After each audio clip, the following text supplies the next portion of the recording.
What's up, everybody? It's Charles with the Real Smoke Podcast, and tonight we're not live again. We're not live, but we will be live next week, so stay tuned for that one. But first, Happy New Year's, everybody. 2025 is gone. 2026 is here.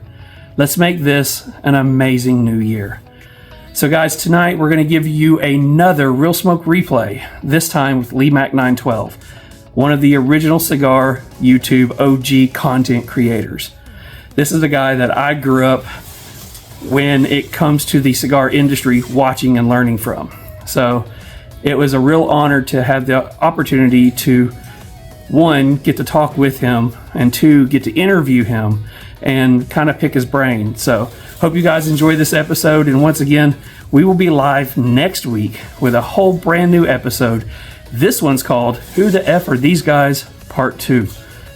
We have two special hosts coming in. We have Sin Coburn with Dissident Cigars, as well as Kai, Mick's daughter. They are going to run the show, kind of, and they're going to interview us.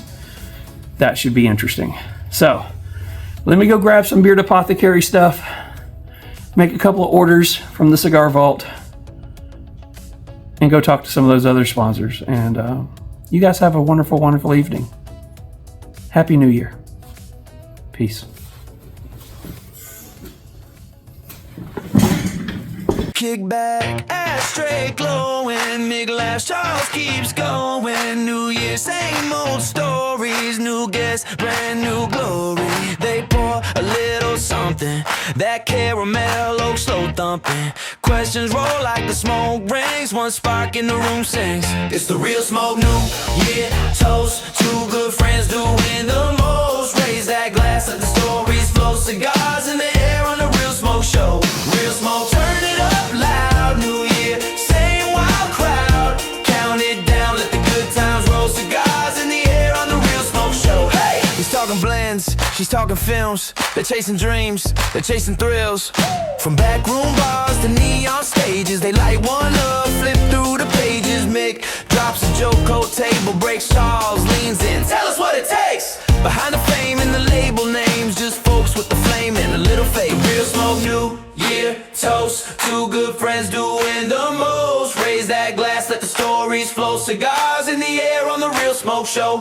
Real Smoke, turn it up loud. New Year, same wild crowd. Count it down, let the good times roll. Cigars in the air on the Real Smoke Show. Hey, 10, 9, 8, let the caps fly higher. 7, 6, 5, set your sights on fire. 4, 3, 2, pour another round. One more story, pass that sound around.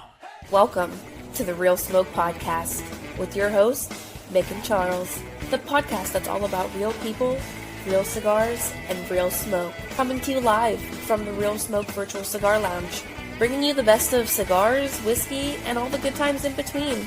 It's more than just a podcast, it's a community of cigar lovers. So grab your favorite smoke, pour a drink, and join us as we dive into all things cigars, whiskey, and just having a damn good time. This is the Real Smoke Podcast. What's up, everybody? Welcome to episode 39 of the Real Smoke Podcast. We are your hosts. That dude over there is Mick, and I'm Charles. We're excited because, one, we have a great guest coming on, and two, next week we turn 40. We're old. You're on mute. I always say, gotta check your mic before you come on here, my man. Let's get that out of the way right to start. Absolutely. Couldn't agree more, man. Almost 40. Great guest. I'm excited, brother. Oh, yeah. But before we get things done, let's go ahead and talk to our family over at Cigar Vault and thank them for all that they do for us. The Real Smoke Podcast is brought to you by the Cigar Vault Oakdale, your ultimate destination for premium cigars and unforgettable experiences. Whether you're a seasoned aficionado or just starting your cigar journey, they've got you covered. Find them on Instagram at Cigar Vault Oakdale or online at thecigarvault.com. Here's a treat for our listeners. Use promo code REALSMOKE to save 10% on your next order. Let the Cigar Vault Oakdale unlock your next great cigar. And a huge thanks to everybody over at Cigar Vault for everything that you guys do for us. We greatly appreciate it, and we love the fact that you are on board with us because we're excited to stay on board with you. So what's up, Mick? Not much. Are we talking about Cigar Vault to start the show, or when are we going to throw that in there? What's the plan for that? We didn't really talk about it. Well, let's go ahead and do that one. You guys know that at the beginning of last month, we did a trial thing, and we're still in a trial process, but we kind of did a collaboration with the Cigar Vault. We came up with a Real Smoke 5-pack. And yeah, look at that. It's even got our logo on there. It's got a nice little thank you card in there. And it's got 5 amazing, fantastic cigars. And most of the cigars that's going to be on there each month are stuff that we've smoked and reviewed on here, or stuff that we're coming up with in the future, or just something that we enjoy. If we get stuck on something that we just can't figure out what we want, we give Cigar Vault the opportunity to throw something in there. So, Mick, the how quickly did we sell out of the first one? It was just 5 packs, but yeah, I think it was 2 or 3 days. 2 days, maybe 2 days. I think it was 2 days. 2 days. Yeah, so we're doing 10 this time. Two of the cigars in this 5-pack are on our upcoming shows, so you can smoke along with us. It's the Patina Ordi Nicaragua and the Bunny Droppings Habano. So that's 2 upcoming shows that we have. Charles is like, there's one he's not going to stay here. So the other 3 are ones. Other 3 that we've had on past episodes are the Cigar Clowns Rodeo Clown, the Oz Family Caratoba, and what's the last one, Charles? I don't have my paper in front of me, so I can't read it. You're going to have to help me out, Mick. What is the name? The 5th cigar in the pack is the Fortaleza e Libre Intimidador. How'd I do? Was it better? Do it one more time. Nope, I'm good. Everybody got the point. Rob, shut up. But yeah, so 5 great cigars. And for this price, because we're not supposed to say prices on here, for this price right there. You mean this one right here? Look at that. Price. I mean, it's pretty dang awesome. So we actually have 10 of these prize packs, or 10 of these packs, or 5 packs available. So go ahead and hit up those great people. Type in that code right there, get that right there, and it's saving you quite a bit on there. So go do that. I would love, again, we have 10 packs. I would love to see by the end of the episode when we message them and say, what do we sell? I want half of them gone. I think with the people that we have that watch on here, I think we get half of them gone. So that's our challenge. Get half of them gone. Think you can do that? They're all great cigars. I mean, I've had all of them except for the Bunny Droppings, which I'm looking forward to. But I love the Bunny Droppings. Just the Oz Family, the Cigar Clowns. I mean, you can't go wrong. I'm not saying that name again. But they're didn't we have one by Greg on there? We did, yeah. What's the name of his company? FYL Intimidador. Yeah. There you go. Gotcha. Greg just changed it to that, so I had to stop going through this. Anyway, besides that. I will give you my top one, and it was you stole my top one, so I will give you my top one. Yeah. Do you remember last week when I said my childhood has ended? Yeah. My childhood continues. Freaking Ryan Sandberg. Yeah, it's on my list. I mean, where we live, we have the Tennessee Smokies. It's a Cubs affiliate. So Ryan Sandberg came down here, and he was our coach for a year or two. And then, getting to watch him growing up, always loved Ryan Sandberg. And come to find out, he was the next one just a few days later.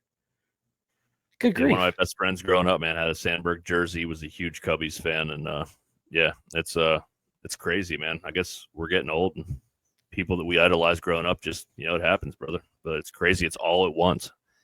Yeah. Well, I mean... I saw where people was taking like Dolly Parton and all these other people and like putting salt and stuff around to protect these people. And it's like, no joke. It's crazy. Yeah, that was on my list as well. I got a couple little things here. Everybody say a prayer for me because I got to shave my beard this weekend. I have to fit test at work. It's not an option, I was told, and I fought it forever. I'm not saying I'm going to be clean shaven, but yeah, this hides a lot of ugly. I need to keep this, and now it's going to be primarily gone after this weekend. So what's it going to look like? How close? I'm going to try to keep part of the goatee and then I'm going to cut everything else down real short and see if I can pass that way. I'm going to play the game a little bit yet. I'm going to try to keep trimming it down till I pass, but it's not going to be good. It's not. Don't you have one that you can like try on and see if it's going to work and just keep? I did that at work, yeah, and I think I pretty much have it figured out what I have to shave off, but yeah, it's one of the only things I have going for me in life, and got to shave it off like once a year. This happens, and I just don't like it. So everybody in the comments, help us out. We need to know what shave should Mick do? Should he go with like Fu Manchu? Should he go with he just get the little soul patch? Does he just go big handlebar Hulk Hogan mustache, which I think he should? So I think we should see what people think, and then whoever gets the most, that's what you got to do. This is what got me back into bourbon when we voted what I should drink for that one show. So that's that good Virginia Buffalo Trace right there. It is. That was on my list. My brother-in-law got me back into it. I do like Bowman Brothers. It's a small batch. It was on sale. My brother-in-law Bud, man, he got me back into that. And I do have one last little thing here. So I'm positive we're going to hit our numbers that we tried to for our 1-year anniversary. We're only 10 away on YouTube, and I thank LeeMack for part of that. So we gained like 5 followers in the last 10 minutes, so that's pretty cool. TikTok. Does anybody out there know about TikTok? Because I swore I'd never have one, but I thought for the show I'd have one. And we were getting, right off the bat, 300-400 looks on every post I did. And I was like, man, this is impressive. Like right off the bat, we're getting some looks and some people that we've never connected with, which is awesome. And like an idiot, I saw this, you know how you can click location where you're at? There was one that said PP Creek, and I thought it was hilarious. So I clicked on it every time that I would post. And all of a sudden I got it said, you are now white flagged because you are not in PP Creek. And now we're getting 1 or 2 views per post. So I think they have a really tight grip on algorithms. So if you're putting out something that is that you can actually say that what you're doing is legitimately false, they will bury you. Mine's been buried for years. Yeah, they did. So blame that on me. So we're about how many away on YouTube from 300? We are 10 away on YouTube, and we are 120 away on Instagram. From 5. And I think my personal is 60. My personal 69 away. So from its next goal. So we are doing well.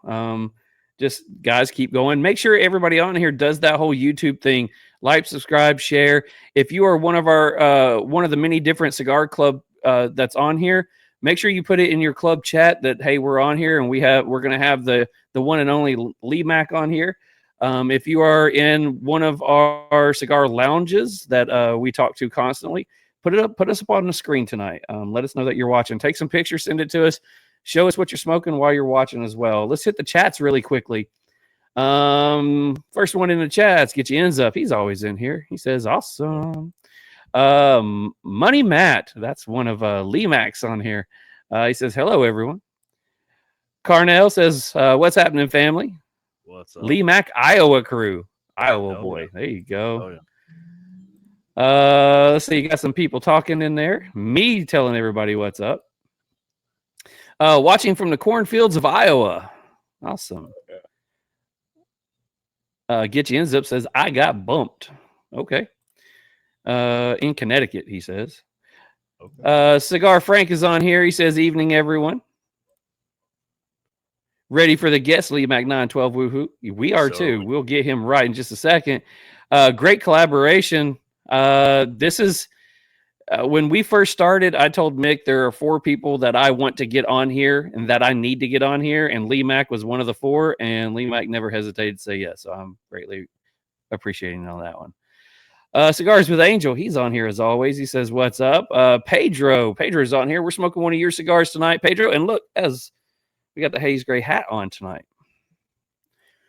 Hologram's on here. He says, hello, everyone. LeeMack says hi to everyone. How's it going from Haze Gray? Everybody's talking in the chat. Let's see anything else. Carnell's eating some dinner. Then I'll see what he's lighting up. All right, Carnell, let us know what you decide to light up. And hell, for the love of it, let us know what you're eating, because I mean, I would like to be eating dinner too. So let us know. All right, so we are caught up in the chats. We got quite a few people watching. Let's get our banner rolling, guys. We do have 2 gifts going tonight. We are going to be giving away 2 $25 gift cards to the Cigar Vault in Oakdale. The only thing you have to do to enter to win that one is go into the comments and type in #RealSmoke for your chance to win. You can do that on Facebook, Rumble, or YouTube. So go do that. Make sure you hit the like and subscribe and all that wonderful stuff as well. All of our prizes that we got from last week will go out by the end of this week, if not first of next week. And that way we are caught up in our 2-week cycle. So we do need to introduce the cigar that we are smoking tonight. And that cigar is going to be brought to you by one of our newest people. Go ahead and tell them who it is. Tonight's cigar is brought to you by Smoke Inn. Join the Smoke Inn Cigar of the Month Club and get 5 premium cigars delivered to your door each month. Discover hidden gems, classic favorites, and exclusive blends selected just for you. Use the code RSNEW now to claim a free Smoke Inn torch lighter and perfect cutter. And tonight's cigar. Tonight's cigar is the Haze Gray Cigars Brotherhood. The wrapper is Brazilian Maduro. Binder, Dominican. Filler, Dominican, Liegro, Honduran, Liegro, and Nicaraguan Liegro. Price is around $11.69. Cigar of the Month Club. Again, it's brought to you by the... I can't talk tonight. Brought to you again by the Smoke Inn Cigar of the Month Club. You sound so excited. And you got 99% of all the words good. So I'm proud of you. Yep, here we go. You're getting better. You're getting better. So, anyways, before we bring on our we seem to be doing a lot of people on here. Or a lot of different reads on here, but we do have our guest coming on. It is Mr. LeeMack himself. And before we do that one, we do need to say hi one more time to our family over at Destination Cigars, because they are the sponsor of our guest. So step into the world of cigars like never before at Destination Cigar Lounge, home of the exclusive Allegory Cigar Blend. Whether you're kicking back at Governor's Crossing in Sevierville, Tennessee, or savoring the vibes at New River in Beckley, West Virginia, or soaking up the rich aroma at Almost Havana and Hurricane, West Virginia, every visit is an adventure. From top-tier cigars to expert recommendations and a laid-back atmosphere, it's the perfect place to relax, connect, and enjoy the craft. If you are looking for bold, unforgettable flavors, escape to the world of Allegory Cigars. Kick back with the Rick's Mexican San Andreas Dividend, enjoy the smooth intrigue of the censored Sumatra, or fire up a bold and flavorful Escape Habano. For more information, you can follow them on Instagram at destination_cigars, where you can explore more by visiting them online at destinationcigarlounge.com, or take a journey to one of their 3 locations in West Virginia or Tennessee. No matter where your cigar journey takes you, every blend is an experience worth savoring. Where the road ends, the perfect smoke begins at Destination Cigars. So let's go ahead and bring on the guest of, I guess I would say the hour, but we know how that goes. Let's talk to Mr. LeeMack. What's up, brother? What's up? Make sure you turn that mic on. You're on mute. Oh no, he's not hearing us. You're on mute. Oh, is he on a call? That's all right. Now I'm unmuted. There we go. So let's try this one more time. Bring it to the stage. Is the one, the only. Afternoon, family. Good afternoon to everybody. I was in the background listening to y'all, and y'all was just a little low, man. The energy was low. I'm gonna need y'all to pick that up, because today is another great day. I'm having another great day in spite of everything. And we got some great folks out there in the chat. Some of my A1 Day Ones and Money Matt, who's my latest and biggest fan. What's going on, y'all? That is What's awesome. up? I love the energy. That's what we need on here. Awesome. We do. And you do have a lot of people in the chat talking about you. We got Cigars Unbanded, Tell the Truth About the South, Rob Cigar Czar, Josephus, who has now started jumping into one of yours. So Joe Cephas is hilarious. So what's going on tonight? I am chilling. You know, they always say you're not supposed to get high on your own supply, but I'm smoking my own cigar tonight. The Midnight Mile by LeeMack912, now available at Privada Cigar Club. All right, there you go. There you go. Okay. Now, I will say this. A couple of days ago, I was going through, I have like a coolador, like an igloo cooler that I age certain cigars in. But it was something that became an overflow because I had a coolador that had tore up and wasn't working anymore, wasn't holding. So I opened that one up because I wanted to put another one of the Crown Heads cigar in there. I wanted to put the last Las Calaveras in there. So I opened it up, and right on top was your original cigar 5-pack that I forgot that I had. The OG. It's never been, yeah. Hey, listen, those are going for good money on the secondary market, boy. Let me tell you. I know. I forgot that I even had it. It's still just like it came in the mail. So I looked at that thing and was like, okay, I'm gonna have to break that out this weekend.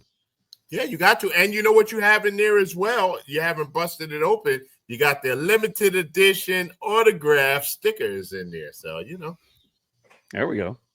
Yeah, that was number 151 right there. I didn't get number one. Imagine that. How did that happen? That's crazy. That should have happened. Yeah. So Man, how you guys doing tonight? Everybody all right? Y'all all right over there? Doing good, man. It's a little hot out tonight, but we are totally honored to have you on here, man. We're both big fans. I know this is one of Charles's dream shows, so I'm going to let him lead most of the path we go on tonight. But man, I'm excited to have you too, man. I've enjoyed so much of your time, brother.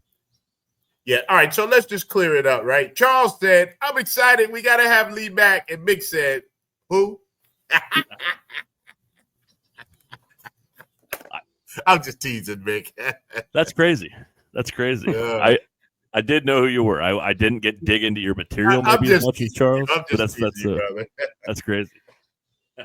I will say that when COVID first started and we were all like chained down to being homebound, that's when I started getting into the CigarTube, and that's when a lot of shows started bouncing up, and I got into 2 channels. I got into Cigars Daily. Absolutely love watching them, and found LeeMack and started watching him. And that's still the two. I mean, there's quite a few that I still watch. I've got a rotation of about 6, Cigars Unbanded being one of them. But there's about 6 of them that's in my rotation. And I love watching his reviews because the saddest day, and we'll get into this later when we go into this part of it, but to me, the saddest day was when I opened up his my YouTube and it said I quit. And it was like, no, this will never happen. So we can go into that one later. But my favorite thing was, it's kind of the way we preface this show. Anybody can look online and talk about wrapper, binder, filler the whole time. LeeMack is like going to church. I mean, he's got a sermon that he pulls out his ass every time. And I don't know if he preps this or if he's just going with it, but it's like going to church. You're sitting there and you listen to a sermon and you feel good about yourself when it's over. And that's what drew me to that. Well, I appreciate you, brother. None of it's prepped. It's all right off of the top of the dome. And I always like to say this. The message is not always from me. The message comes through me for somebody that needs to hear the message.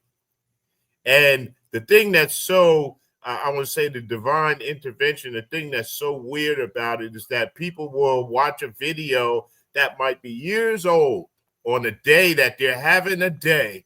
And they go, man, I feel like you was talking to me and that was just for me that day.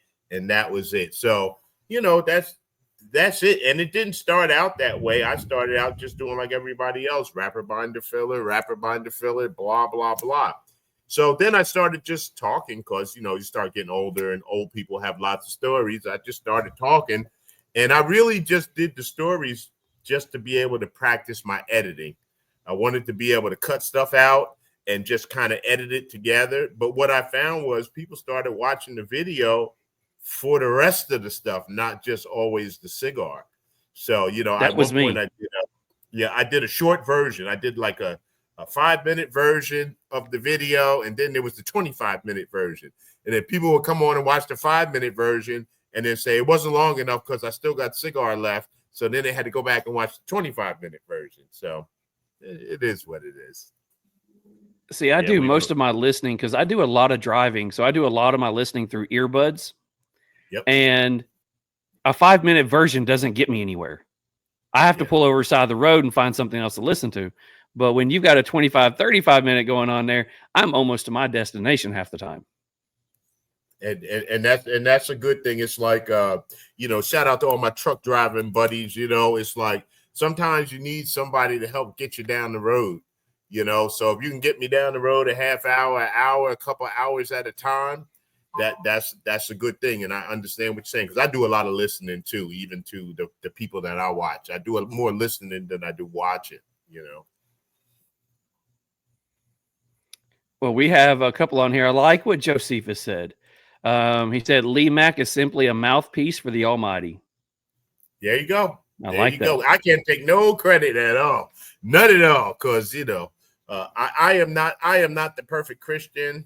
I don't have all the answers. Hey, look, don't ask me what you should do, because I probably done made some of the same mistakes that y'all have made. I probably will continue to make those same mistakes.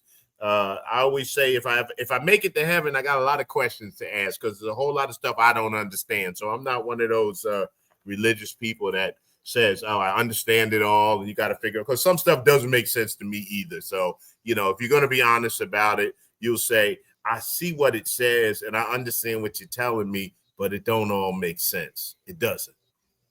Man, I love what you just said there. I grew up in a we're not going to go down this path early, but I grew up in a very religious household, and I have more questions the older I get than I have answers. And I still have my basic beliefs, but I still want to live my life in the meantime. And my parents sometimes don't get that because they're old school and whatever, but it's every day I think is something you have to learn from, you know. And it's something you have to try to make yourself better and move forward. You do. And we don't all learn at the same rate or at the same time. Sometimes you got to go through experiences to be able to understand something. That's just like I'll tell stories about my grandmother, right? My grandmother would tell us stories, and she would always have something to say, you know. And my sister, I was talking to her tonight, and I said, I owed her some money. I said, well, I don't want to forget to pay you. She said, that's all right. She said, as long as you owe me, I'll never be broke. And that was something that my grandmother said. And, you know, as a kid, I heard that a lot. But as an older person, it makes sense to me, you know. So we have Sydney's on here. It says, same for me. I found him and CD around 2016. I first started Cigars. Been down ever since. LeeMack912 has learned me a lot. I appreciate it. Shout out to Sid. That's my nephew, Sid. What's going on, Sid? He usually joins us from the back of the church on Sunday because he's working, but he always checks in. I tell him to make sure he sees the usher before he leaves out the back door, but somehow he gets out before the usher can catch him. What's up, Sid? Yeah, I try to jump on under the podcast channel on YouTube and watch and harass you guys every once in a while. So sometimes sometimes it's a conversation that I can play around with, and sometimes I'm just listening and learning, and that's what I love too. So, you know, it's something. I'm sorry, Charles. I'm gonna go ahead. I was just saying we've got a lot going on in the chat, so guys, keep it going. If you got questions, put them in there. No, I just want to jump in for one more time. I like to bring this up as much as possible because one of the things I and Charles were both most proud of. We did the Men's Mental Health Month about the episode about, I don't know, 6 months ago. And we've had a few people reach out now and say that episode touched them personally, and it really got them thinking about where they're at. Like we only did that. We said if we the day we taped that show, we said if we reached one person. But the cool thing is, just like you said, Lee, is if it's going to live forever on YouTube, hopefully. Yeah.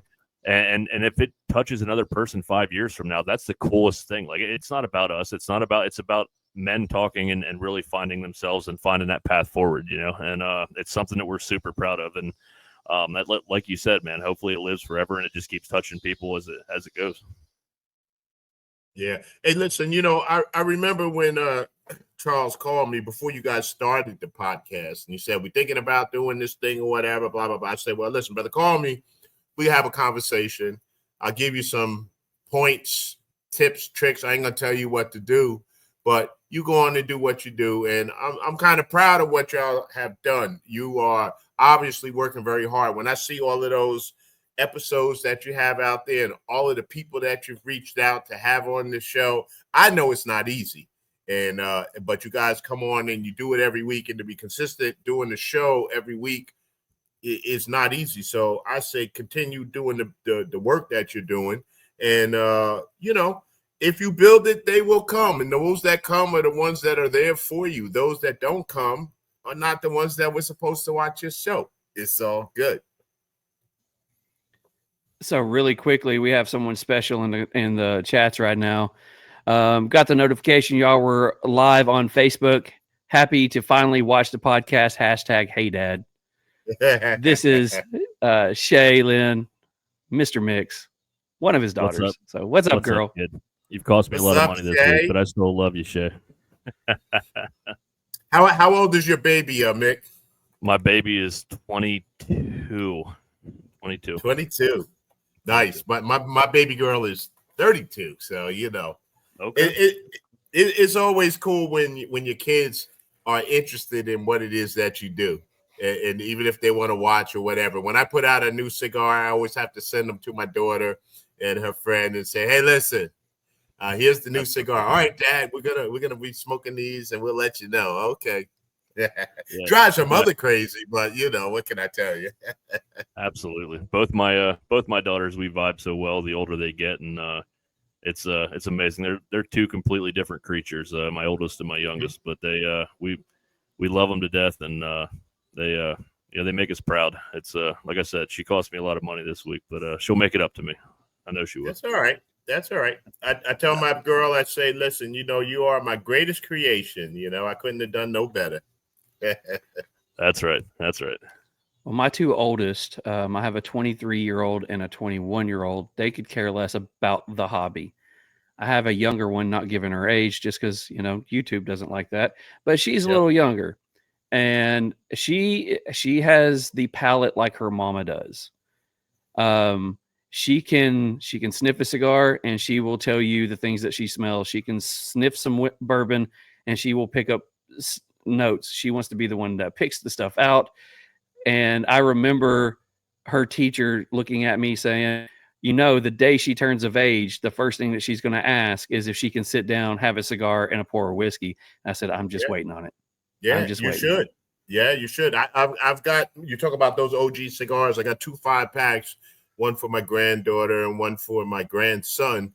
And same thing. When they turn 18, I got something for you. We're gonna have a smoke. Now, my grandson, who is the oldest, probably will not be interested at all.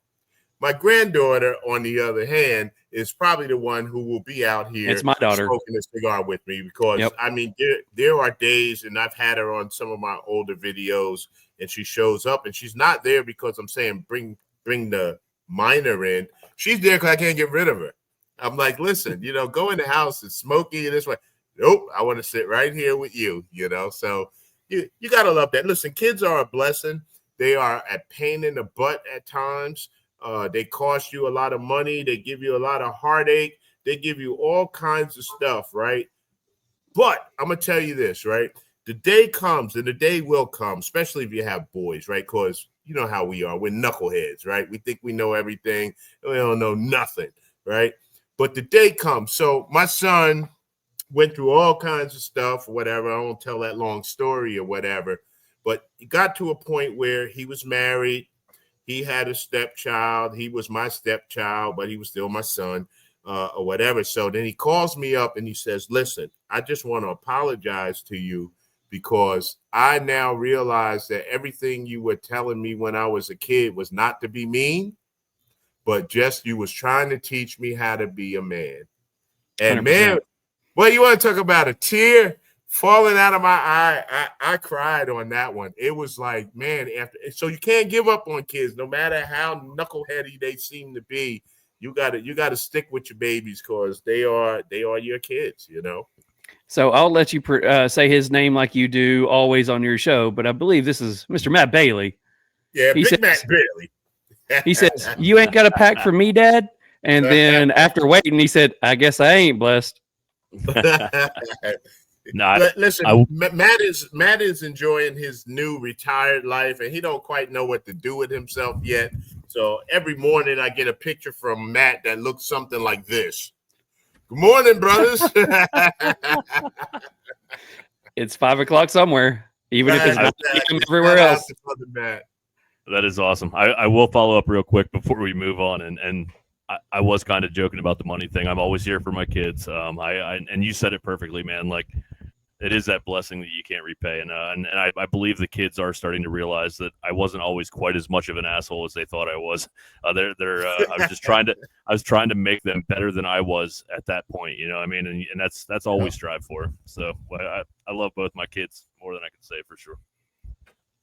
I will say that I made a mistake, Mick. With the rush of tonight and the last week, my notes did leave off something. And when you started talking about your girl, I forgot that I was supposed to make a shout out because it might be the only episode that she watches, just because I told her I would make a shout out.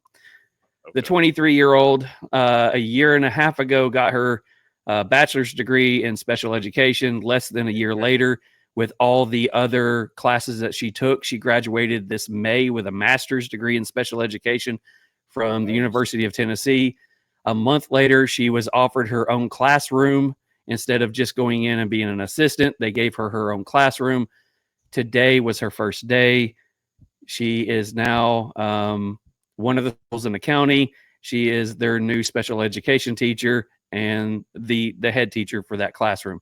So congratulations, sweetheart. I am so proud of you. Told you I'd give you a shout out. There's your shout out. Congratulations. Good job, we're all bro. proud of that. It's good when the kids are doing something and they have a job making some money and doing something that they like, which is cool. You know, you got to let the kids grow up and do what they do. My daughter's an athletic trainer. The other one's a nurse.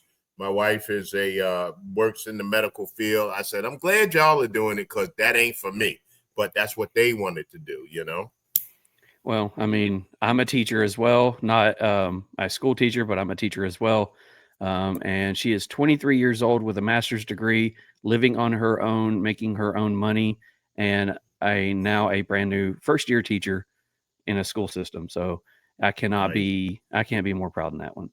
So really quick, guys, before we jump into going into the episode, which hell, this has already been a great one as it is. Make sure you do us a favor if you're interested in winning one of two $25 gift cards of Beard Apothecary, or not Beard Apothecary. God, I do that every week. From Cigar Vault Oakdale. Type in the hashtag Real Smoke on YouTube, Rumble, or Facebook. Also, do us a favor, hit the like, do the subscribe. Again, we're just a few away from hitting our next goal, which is a small number. We're just trying to get to 300 in the first year. And we celebrate that year in 4 weeks. 4 weeks from this week. 4 weeks. Yeah. Is that 300 on your channel? Yeah. That's 300 on YouTube. We are 100 or so away from 5,000 on Instagram. For the second time? Yeah, for the second time. Nice, we were nice. We were at 5,000 before, and Matt Booth got us cut out, so they kicked us off Instagram.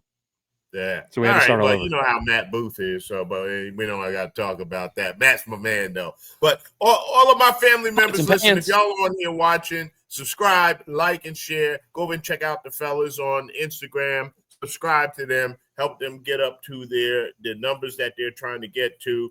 I would appreciate it because I know what it felt like when I got to 100. I was excited. I got 100 subscribers. That is exciting. That was Mick. And after that, every number was just as exciting. And, you know, so it's fun. It's harder now. You guys started on YouTube, harder than it used to be. You know, YouTube used to, you know, fairly push our content. Now I think they unfairly don't push it or push it down to the bottom, and they do. There's a lot of dirty tricks going on, and you know some folks will say that there's no dirty tricks. Just put out good content, and you'll be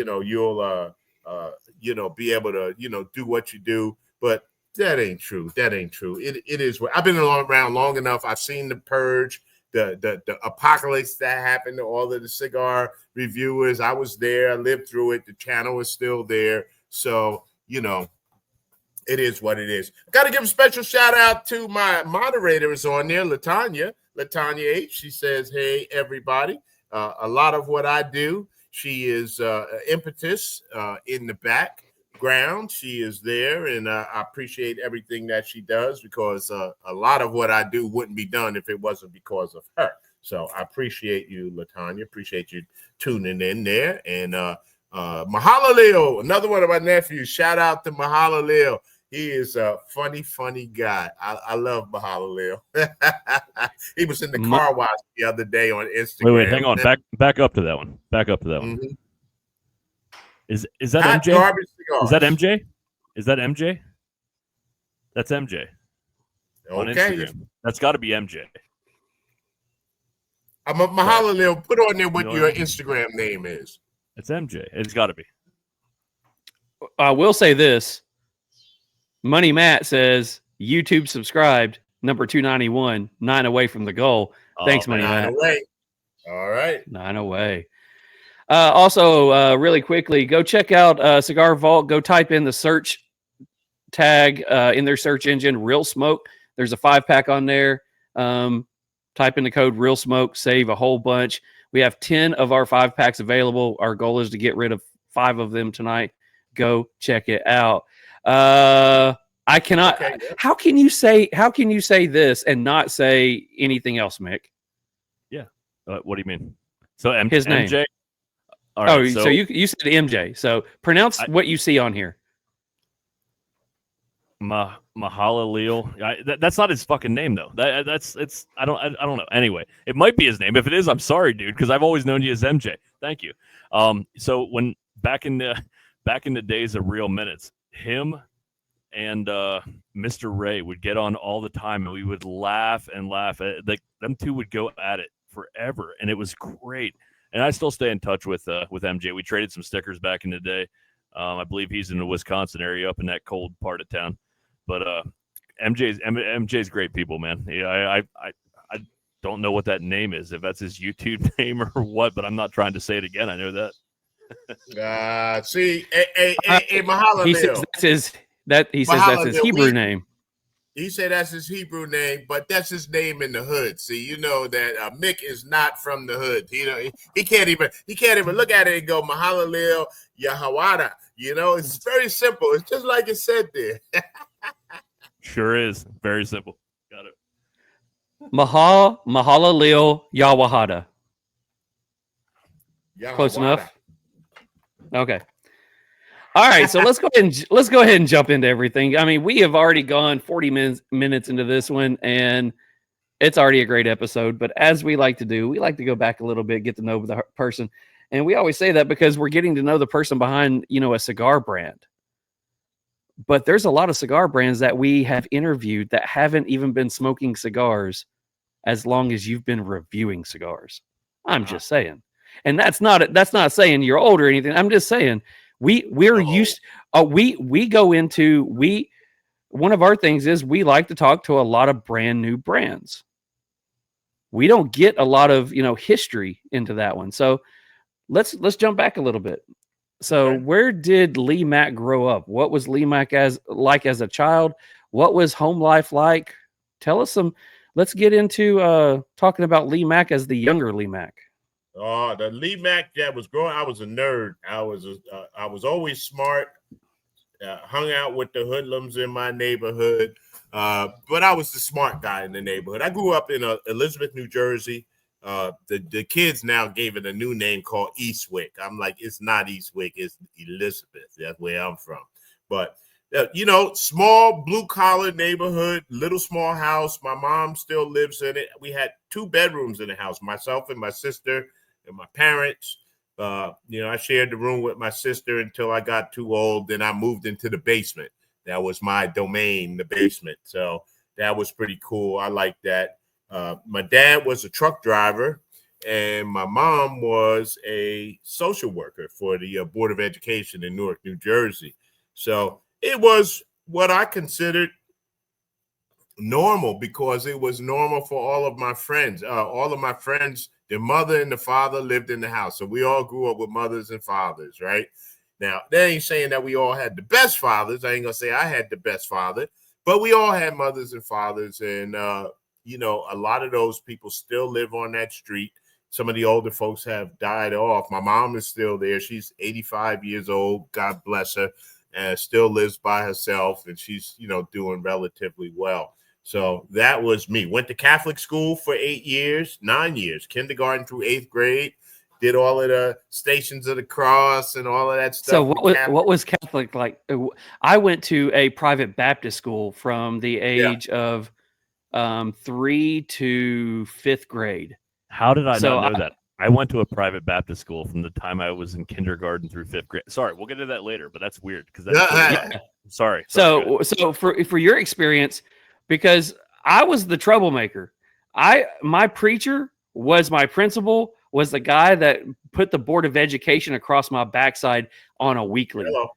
Hello. Yeah. So I mean, so back in he those was days, right? he was the guy that was saying, touch my desk, and he prayed. And every time he would say amen, it was swack. It's all starting to make sense now, Charles. I'm sorry, I'm getting off track, but that we need to talk later. All right. So sorry, go ahead. Tell me about life in the Catholic school. So life in the Catholic school actually was good. There was, so it starts back before Catholic school, pre-kindergarten, Miss White. I still remember her. So we had corporal punishment back then, and she had a ruler, and she had no qualms about swatting you with that damn ruler, right? If you acted up.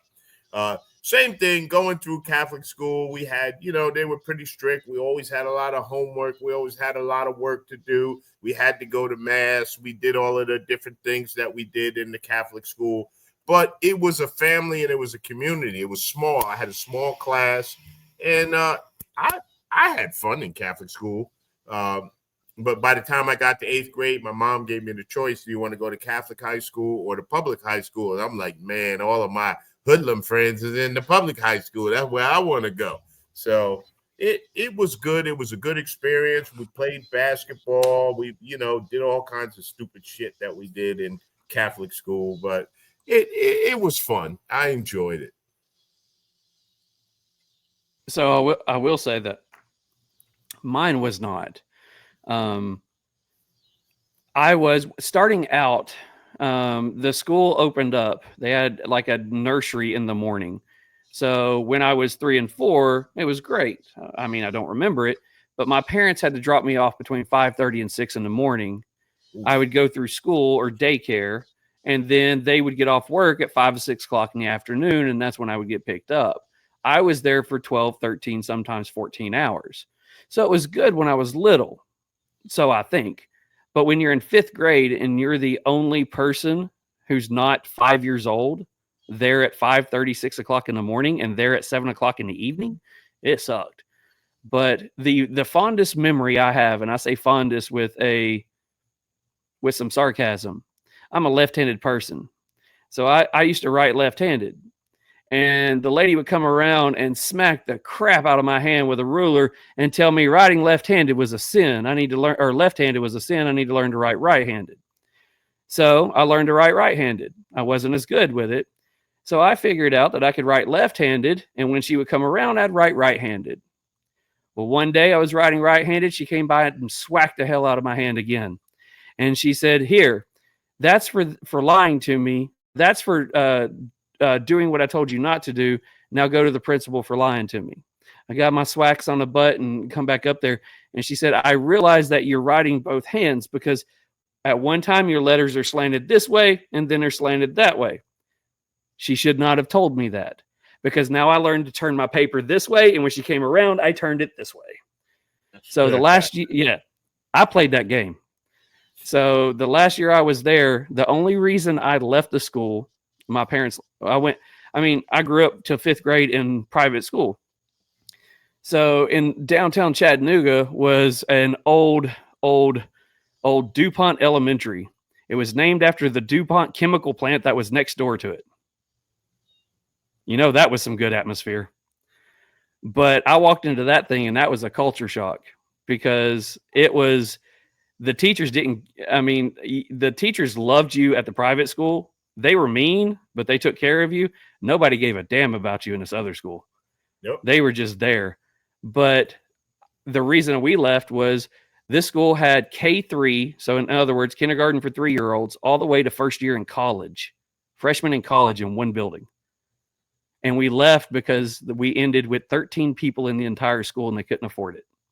Yep. That's So, the same of thing course, that happened in my school. They ended up closing it down. They didn't have enough people.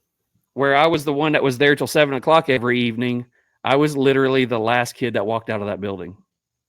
And so I went by there and looked at it a couple of years ago, and the building's still there. It's a Jewish educational system now, but it's still there. See, for us, and I always tell these stories, you can't do this now, but I was 5 years old going to kindergarten. My mom had to go to work. My dad was on the road. So my mom would take my sister to my grandmother's house, which was about 4 or 5 blocks away. And then I had to walk to school. So they say you walk to school. We lived off of a major highway. So I would walk up, go down there, go down to the school. And then after school, we didn't have an after school program. Then I walked to my grandmother's house. So we had a crossing guard, cross the highway, walk down a block, over 2 blocks, up half a block. Then I was at my grandmother's house, you know. The next year, my cousin was in school, so there was 2 of us. And then my sister came the next year, so then the 3 of us would walk together to my grandmother's. So that's something that, you know, you'd be afraid to have your kids walk on the street by themselves these days, but we did it. But our neighborhood was a neighborhood, and it was a neighborhood of parents. And so that's why these kids, a lot of kids today are very disrespectful. Even the teenagers, when I was a little kid, if you were doing something, the teenagers would say, hey, y'all get out from in front of Miss Johnson's house with all that noise. You know, and you know, if she came out the house or whatever, somebody go over there and get her groceries and help her carry her stuff in the house. That was the older guys who were up to no good, but they had respect for the elders in the neighborhood. So if we did something, literally you could get in trouble around the corner. And before you got home, my parents knew what was going on. My best buddy, Abby, who lived up the street, his mother was good for lining us all up. We all used to like going to her house because it was fun. They had a lot of kids. We played. Everybody went there.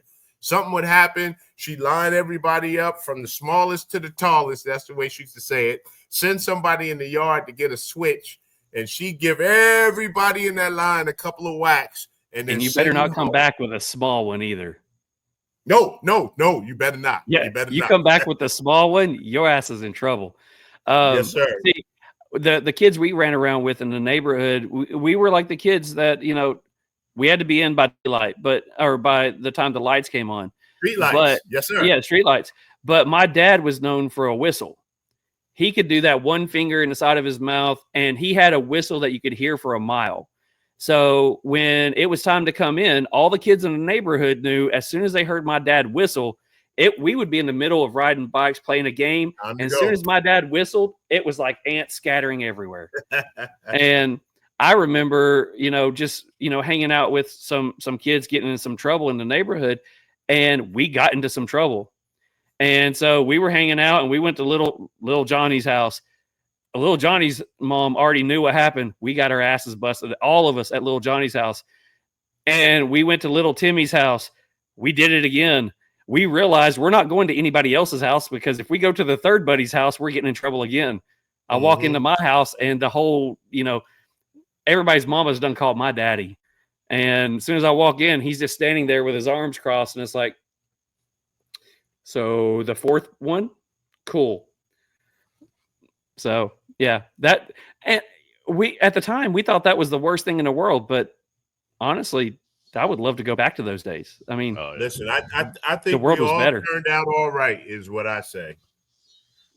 Yeah, I won't go too deep into any of my stories, but Charles, I was in CBA, Calvary Baptist Academy in Mifflinburg, Pennsylvania, and I thought it would be hilarious to moon some girls in second grade. And I got the worst ass whooping I ever got in my life at school. And then I got the worst ass whooping I ever got in my life at home. it was a really, but it's something that sticks with you, man. And it's something that I was like, yeah, kind of fudged up that situation. I could recall that situation in second grade as if it happened yesterday. Like, I will never forget that minute that I screwed up and decided to moon some girls. It was really bad. The worst one I ever got in private school was we had to go up and we were all telling about what our parents did. And this is when the daycare teacher was like after school trying to keep us all wrangled up. So she's got all these kids from 5th grade to kindergarten in one room, and she's trying to do something with us. And she's having everybody come up and talk about what their daddy and their mommy does. So my dad worked for CSX Railroad. He was the person. His company took everything out of the rail cars, put them into trucks. I took them out of trucks, put them into rail cars. So he was that. So I said, okay, I'm going to go draw what my daddy does on the board. CSX Railroad, drew a train. And I did not put CSX. I put SEX. I did it on purpose. Oh, that did not go over well. So that was my big one. So anyways, going from private school to public school, you said you played a little ball and stuff like that. What was the stuff that you was into when you was going through high school and middle school? So in high school, I ran track. I'm never a very athletic person.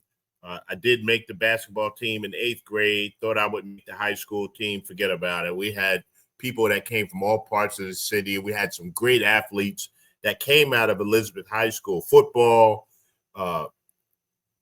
basketball, track. In fact, one of my classmates is now the head coach. Todd Bowles is big time NFL coach, So I was in school, I was in class with his brother. Todd was older than us or whatever, but we all knew Todd and the guys on the football team and that type of thing. In high school is when I got into music in 9th grade. My father played piano. He played in church, played by ear, played with a lot of gospel groups back in the day in Newark. He was back with Sissy Houston and James Cleveland, and like a lot of the big gospel stars, were around. And we just kind of knew these people. They were just people we saw at the church, and he played with the different groups or whatever. But he never taught me how to play. He never taught me anything. I thought I was going to be a guitarist. Shout out to your hologram. I see you, baby. So I thought I was going to play guitar. I sucked at guitar. I still suck at guitar. But in high school, I learned how to play the piano. Had a great teacher, Mr. Houston. I had a girlfriend Deborah was in 10th or 11th grade, I forget. But she was a great classical player, but she also played gospel. So there was a lot of music in high school. I played in a couple of bands. Shout out to my brother Alton. He was a big, great funk guitarist, and Craig. And just we were always into music. So we spent a lot of time taking the train, going over to New York City, going over to the music stores and playing and looking at it, all the new equipment we couldn't afford. But music was a big part of high school. So I learned a lot. I thought I was going to maybe get a music scholarship. So I went through all these classical lessons and I learned a lot in a few years, right? But that was a big part of my high school was music. I ran track. I was on the track team. I sucked. I ran hurdles maybe one practice, and the coach said, maybe you better go to something else because this ain't for you, But high school was great too. I had a good time in high school. We had a great time. High school was different for us. In 9th grade, we were like the dapper dandies, We go to school with a tie, sometimes a 3-piece suit, whatever. That was just the look that we had, and it was a lot of fun. So about that time when you were doing music, as somebody who, grew up growing up in church, I sung in church. I was in choir. I was in school, in the private school. I was in choir. Was you singing in church? Was you doing that stuff, or was you just trying to play music? Or I was trying to play music. At one point, the minister's daughter, minister's wife, she played the organ. So she let me play the piano along with her.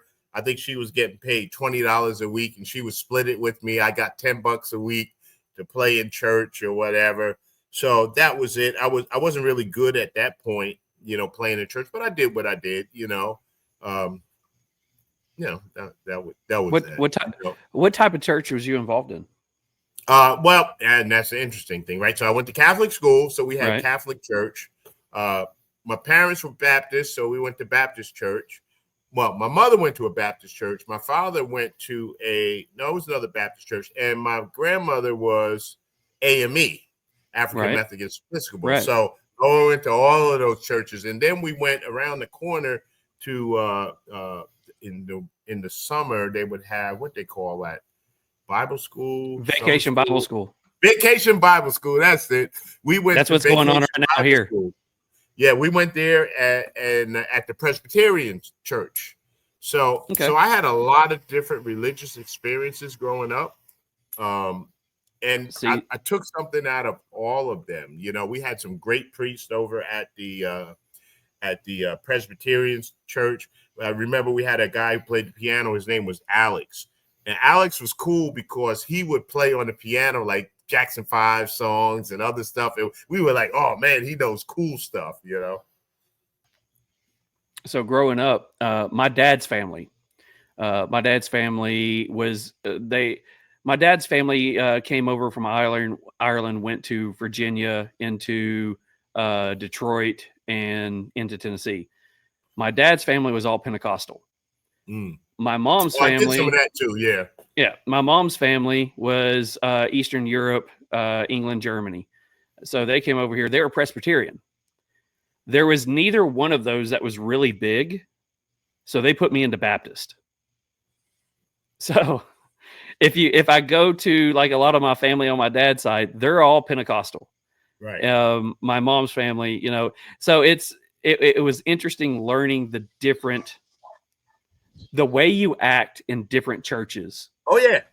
One is very quiet. None of them are the same. Very quiet. Pentecostal, why are you so damn quiet? Yeah. If you're not on your feet singing, your hands in the air, you're praising. If you're not doing that, there's something wrong with you. But if you're Baptist and you stand up and praise, there's something wrong with you. Yeah. But it's different though, right? Because I actually played once for a Southern Baptist church, and Southern Baptist is different than the Baptist that we had up north. First Baptist. So they were a little more enthusiastic, a little more charismatic or whatever. But I said earlier, if I ever make it to heaven, I got a lot of questions, right? So here's one of my questions, right? I know in the Bible somewhere it says if there's people speaking in tongues, there's someone in the crowd that's interpreting, right? I have not in my 60 years seen anybody doing that interpretation. I want to know what the hell is up with that. It's like you go to certain places and it's like I feel like they're just you all went to the same school of tongues or whatever. There's one of my guys who said, he always does this thing. He jokes about speaking in tongues, and it says something like this. I bought a Kia, but I should have bought a Hyundai, So when so that's my interpretation of speaking in tongues. Yeah, and you can mix it up. I bought a Hyundai, but I should have bought a Kia.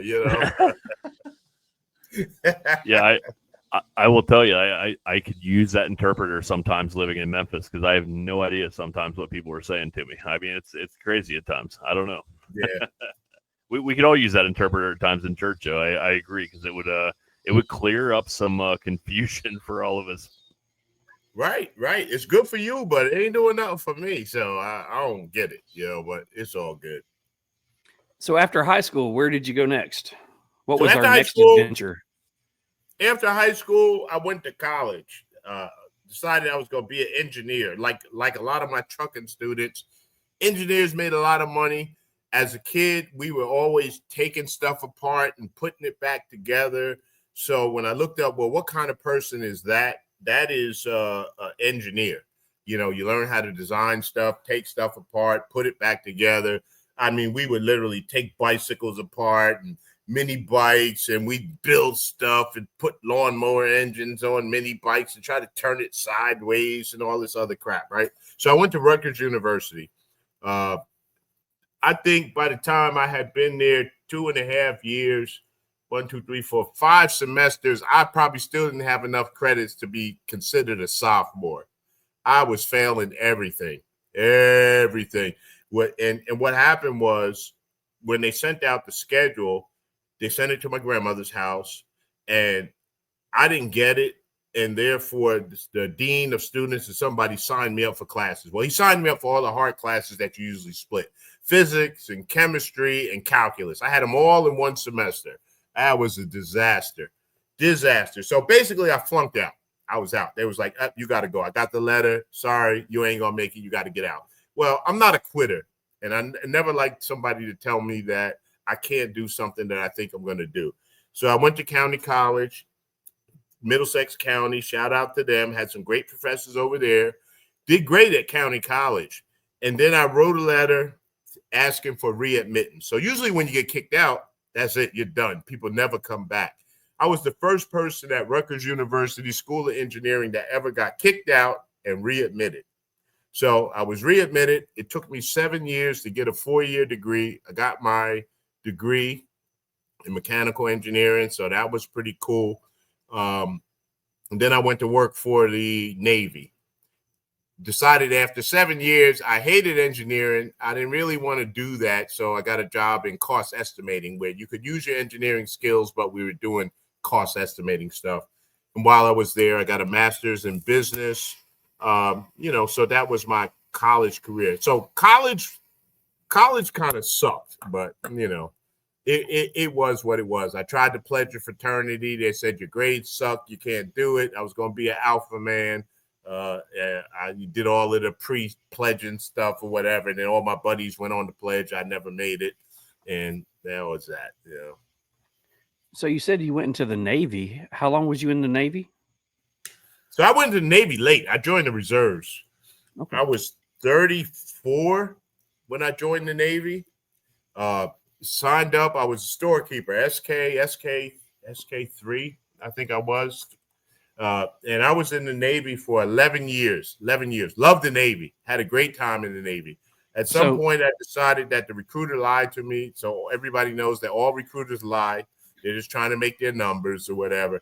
I could have came in as an officer, but he had a slot for a enlisted person, so I took it. A couple of years later, I did all what needed to do. I had my master's degree, and then I was a lieutenant, supply corps. I came in as an ensign, supply corps. So that's what I did in the Navy, supply corps. So that was great. Shout out to you, Leroy. What's going on, brother? So had a great time at the Navy. Spent a lot of time doing being a Navy of one. I was like one guy going to fill in for somebody. We would go over to southern Spain every year. That was our time. We would always go between Thanksgiving and Christmas. So that meant that we always missed Thanksgiving or Christmas. Our unit had to go over there and fill in so that the guys who were full-time Navy could take off or whatever. So I worked in the mailroom, out on the flight lines. And then when I came back as a lieutenant, I was working supply for different things. And that was always cool. I was like the face man on the A-team.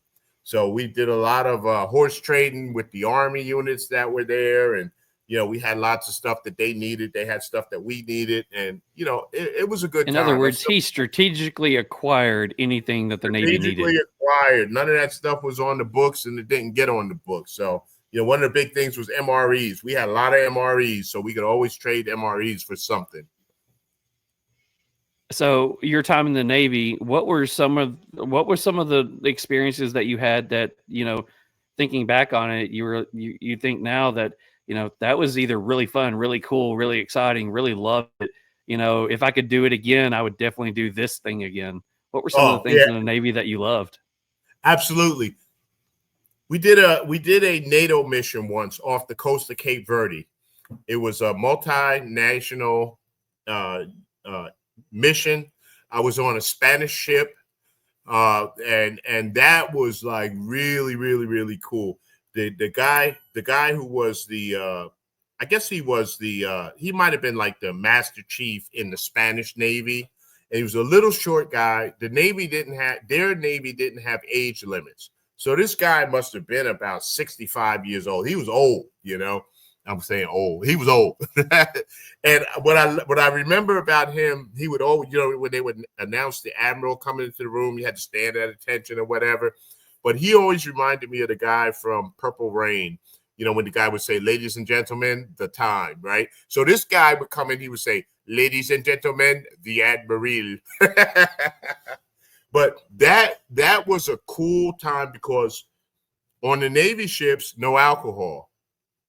On the Spanish ships, lunch and dinner, we had the long table and they would come down and plop bottles of red wine.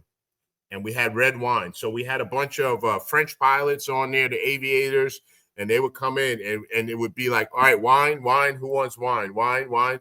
And you would just drink all the wine you wanted. It was all red, all table wine, dry wine. And that was a good time. It was the first time I was introduced to Slivovich, which we had a guy, Josip. Josip was from Germany. No, he was from Germany. He was a big German dude, right? And his family made that plum. It's a distilled plum brandy. It take the hair off of your chest, man. But that he brought some onto the ship. We had the Slivovich, and it was just cool learning and seeing the different people. Some of the people I was impressed with the most were the women in the Spanish Navy.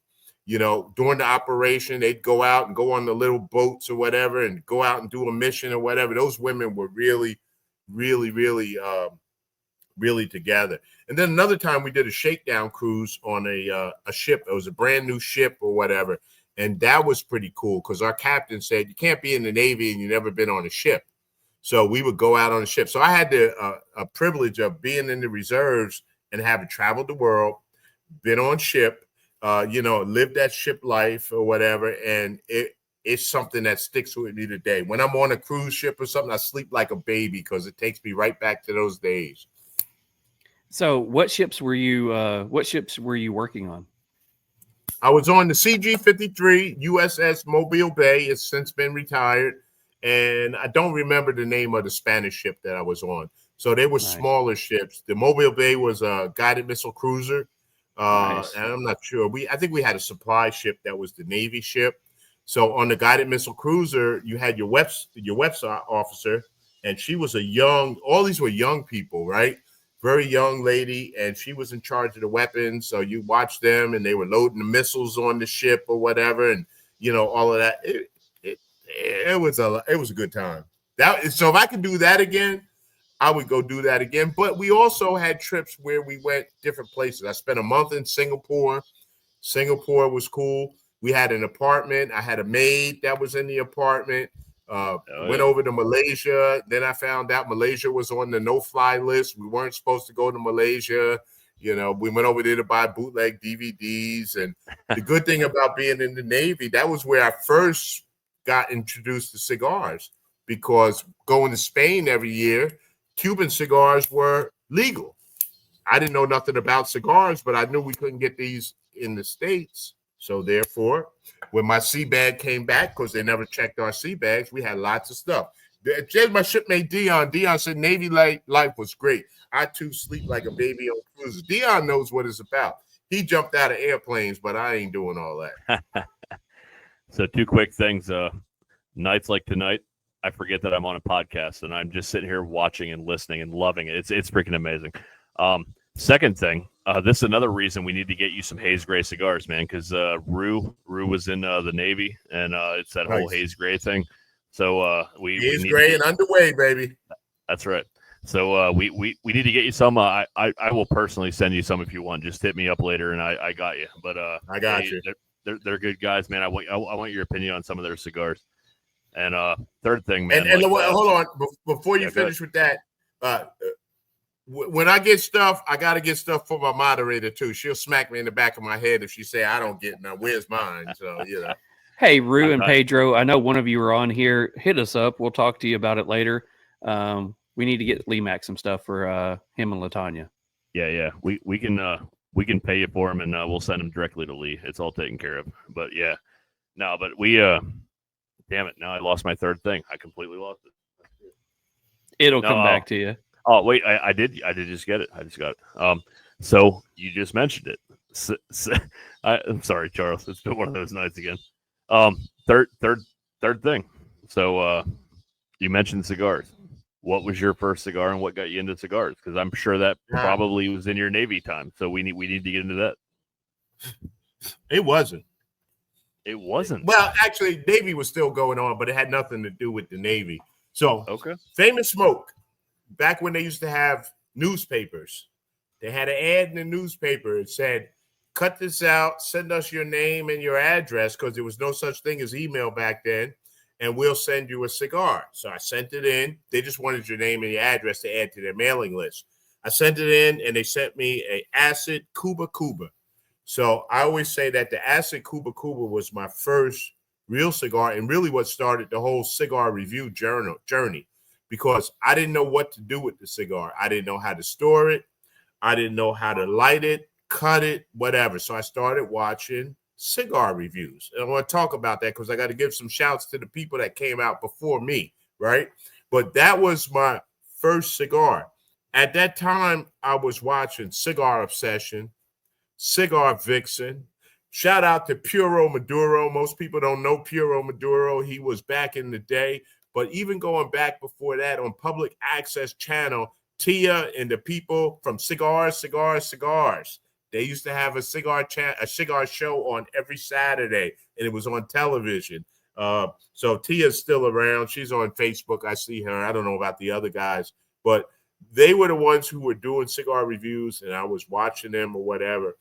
And I kind of said, I'm watching these cigars. And you know how we do when we go into a cigar shop and you don't know about cigars, so you read a review or you go to Cigar Aficionado.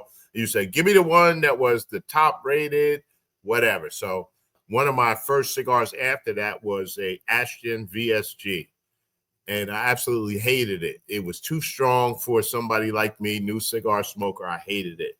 Then I started smoking these other ones on the list, and I'm going, I'm not getting the same thing that they're getting. I don't think it's a great cigar. I said, well, all right. So one thing I didn't say, when I worked after I worked for the Navy, I went to work for the Army as well.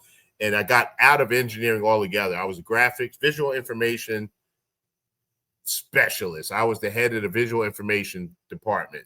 So I had photographers, videographers, audio guys. They all worked for me. So when they had to set up stuff around the base, those were my people that did that. So being there, I was able to take some classes. I took some Photoshop. I took some, video editing things or whatever. I'm watching these reviews or whatever, and I'm not getting out of the reviews. I said, let me see if I could string together some video clips, make a video, and put it up on this new thing called YouTube. And that was how I started. I mean, and Ak always talks about, yeah, I've been following you since the garage didn't look like this. It was drywall, the spackle, and literally I still have the same chair. It was a lawn chair, old school web lawn chair, a milk crate. I had a top from a spray paint can, and I had my phone propped up on the can. And that was how I did my first review. And I said, let me see if I could do it. Surprise, surprise, people started watching it. And I was surprised, So we, on our conversation, when you said, hey, call me, which I will say this, we talked about this, when you did the lead in and talked and said that, hey, you said, call me. So I got a message from you, and I just expected like a little Facebook or Instagram message. And you're like, hey man, Instagram's okay to talk to me on. Here's my number. Let's talk. I sent Mick a message and said, talk to LeeMack. He just gave me his number. He said, let's talk. He's like, okay. So I get off the phone with you, and on the phone with you, you're like, hey, we were just talking. And he said, how long have you been watching? I said, my first video of you is sitting hunched over with drywall, unfinished drywall, where you could see the spackle, and your phone trying to look like it was looking at you, and you're trying to get down to where you can see in your phone. Right. And I said, I've been watching you since then. And then a couple of things you just said, you started watching Cigar Vixen.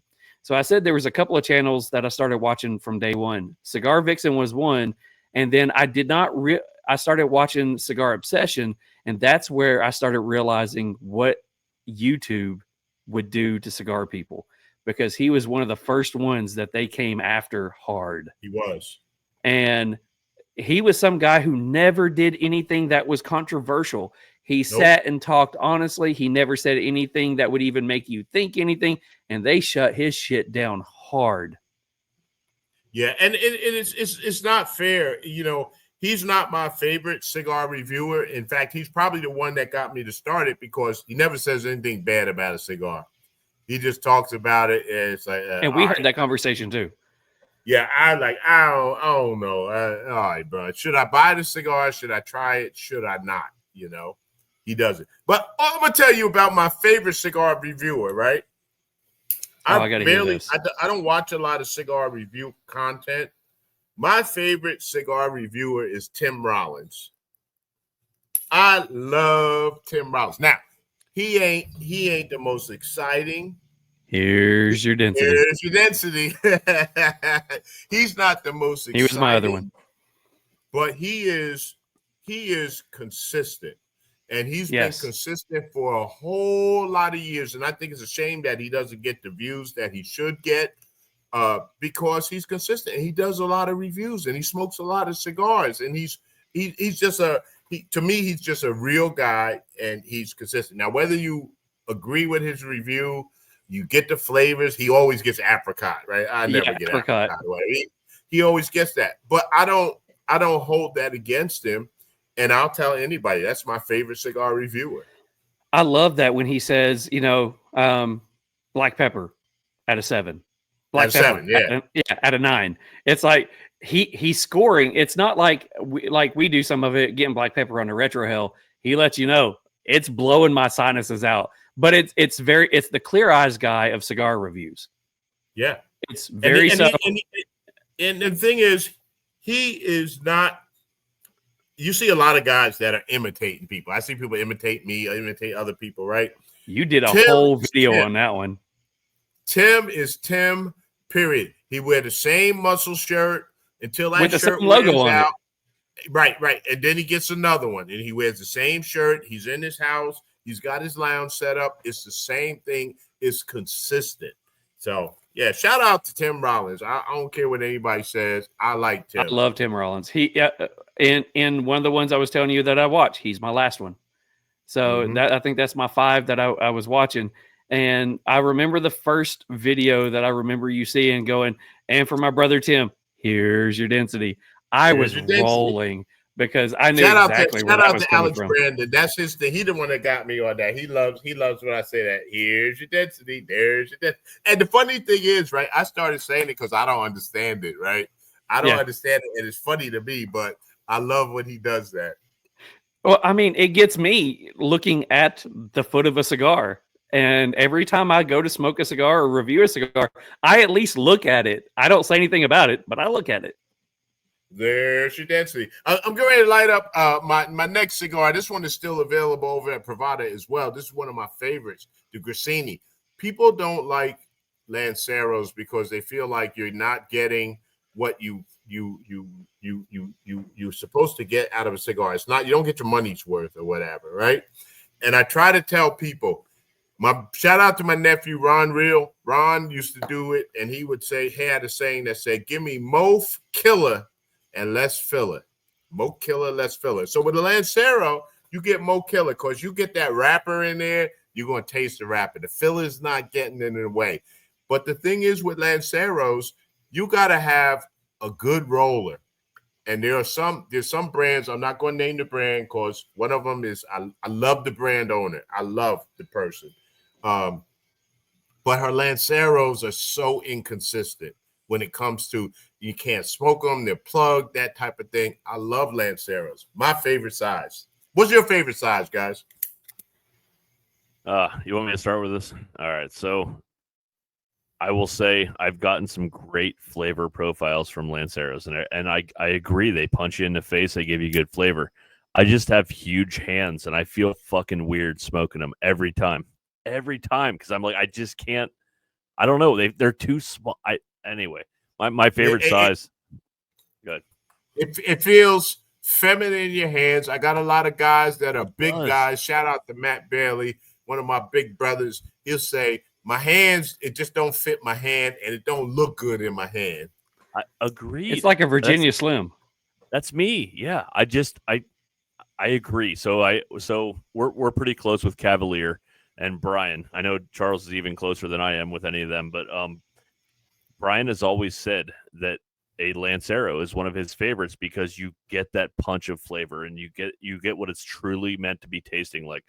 And I can't disagree with that, but at the same time, I can't smoke one of them in public. I can't. Like it's You can so do weird. it. Come on, Mick. You can do it. It's so weird to me, but I can't disagree. But I would say, honestly, probably a Toro or a Robusto for me. I know Charles is going to say Corona right now, but I'm gonna let him go. So I was going to say, what about a Corona? Because a Corona is where they Corona used to Gorda. blend everything in mind a Corona. I do not mind a Corona. When we smoked that Corona Blackbird last year for the anniversary show, I got way more flavors off of that than I did off of the regular one that we smoked of that Yeah. same. And shout out to blend. Jonas. So you mentioned Blackbird. I love Jonas. Jonas Jonas is my brother. Is like one of my favorite people besides Francisco from DBL. There is something about the Dominican people. I'm gonna let you go with your sides there in a second, Charles. Something about the Dominican people that's loving, heartwarming, and they are just real people. I don't care where I am. If Francisco is in the crowd and he looks up and he sees me, he stops what he's doing. He comes over and gives me a big hug. It's like, McLean, my brother, I'm so glad. He'll say, I knew that you were going to come. He always says that. I mean, awesome. It was we had a great opportunity to go to Dominican Republic for the opening of his new factory and his box factory. And for him, it's not just cigars and money. He likes to do for his people. One of the things that he does that he hasn't talked about that nobody talks about in Dominican Republic, when you are a cigar roller, when your days are over, that's it. No more money, right? You're done, right? Francisco started a retirement fund for the people that work for him so that when they retire, they will get a monthly check. And that is something that just is not done in the industry. That's how much he loves the people. He made a cigar called the Mafu. Mafu, I got to meet Mafu before he died, right? Mafu was a guy who was kind of mentally challenged or whatever, and he would work around the plant, sweep up and do stuff. But all Mafu wanted was cigars. He loved smoking cigars. He didn't have the money, so he would work for cigars, right? And he took Mafu and he told me, I'm going to make a cigar for you and your name is going to be known all over the world. And people loved that Mafu cigar. Went down there to meet him and he just, just a great thing. Same thing with Jonas. I met him at TPE one year. I didn't know nothing about the trade show, my first trade show. And he was there. I walk up. I say, listen, here's who I am. I want to do an interview or whatever. He says, I'm busy right now. But if you come back in 30 minutes, I'll make time for you. I came back in 30 minutes, and I mean, literally, he opened up the keys. He gave me the keys to the castle, moved everybody. What do you need? What do you want to see? And he sat down and he talked to me, no rush or whatever. Same thing. When I see Jonas anywhere, my brother, good to see you. Two brothers that I love. Steve Saka is another one. I love Steve. Steve, I love him. I don't care what anybody says about him, his cigars, or anything. Steve is my man, whether I like his cigar that he puts out or I don't. He is my man. First time I walked up to him, I said, hey, I'm LeeMack912 out in Kansas City. And I said, I don't really like your cigars. He said, that's all right. He said, that's all right. I make what I like, but here, try this cigar in this size, this one in that size, this one in that size, and then go from there. So Steve's a longtime sponsor of my channel and love him. All right, Charles, go ahead. I didn't talk too much. Nah, one of the things I was going to say when you're talking about Lanceros, I want to see Mick go Cruella de Vil on this and put a Lancero in one of the little cigarette what is it? And just have him hold it. It's about 1.5 feet long, and he's just smoking it like that. Going back to what my favorite size is, be a 46 to a 52, 5.5 to 6 inches. So if you're hitting 5.5 to 6 inches, 46 to 52, I don't like to go much over 42 or 56. I don't like to go anything much under a 48, 45, something like that. So Corona Gorda would be a great one for me. Love that size. So yeah, that's if I can find something that's a good smoke in a Corona, I love it. You're talking about people that go ahead. I was gonna say, so what do you think about those big 60 ring gauge, the 70s, the 80s, all of those big ring gauge cigars? I'm good. I can't do it. Yeah, I'm good. One, if it's like a 6x60 is the biggest I've ever been willing to smoke. And to me, I'm somebody who wants to be taken on a roller coaster ride when it's on a cigar. I want to go up and down, up and down, up and down. On a 6x60, it's the same freaking cigar the entire way through, and I can't get into it. Anything over a 6x60, I'm not even going to try. I just don't want it. You're talking about some of the people that you know are some of the best people that you've met. And you're talking about Jonas. Whether it comes to Jonas with Blackbird, or it comes with Brian with Cavalier, Enrique with Matilde, or another great guy. Oh yeah, Enrique is amazing. Or you go John Huber with Crown Heads. To me, those are some of the best humans on this planet right now, because they will all sit down and give the shirt off their back, and they still have love for the cigar. I mean, they love their brand, but they still geek out on cigars, and I love that. Yeah. Yep. And I would be remiss if I didn't mention Brian from Privada Cigar Club. I know people don't get along with Brian. Some people hate him. Some people love him. But I don't care what anybody says. Brian is my dude. He's another one that you'll have to fight me over Brian, because Brian is the guy that gave me the opportunity to put out these cigars, right? These cigars. Brian is my dude. Brian is the first person that came to me and said, listen, what you do, box openings and your stuff is worth money. And I want you to open a box for me, and I'm going to pay you. Here, I'm going to send you some money. He's the first person that ever paid me to do a box opening. And when I went to him and said, hey, listen, he had a program. We're putting out these small batch cigars or whatever. If you want to do it, you do the marketing. We'll sell it on the site. He's the first person that gave me that opportunity, and continues to give me that opportunity when they basically stopped doing that.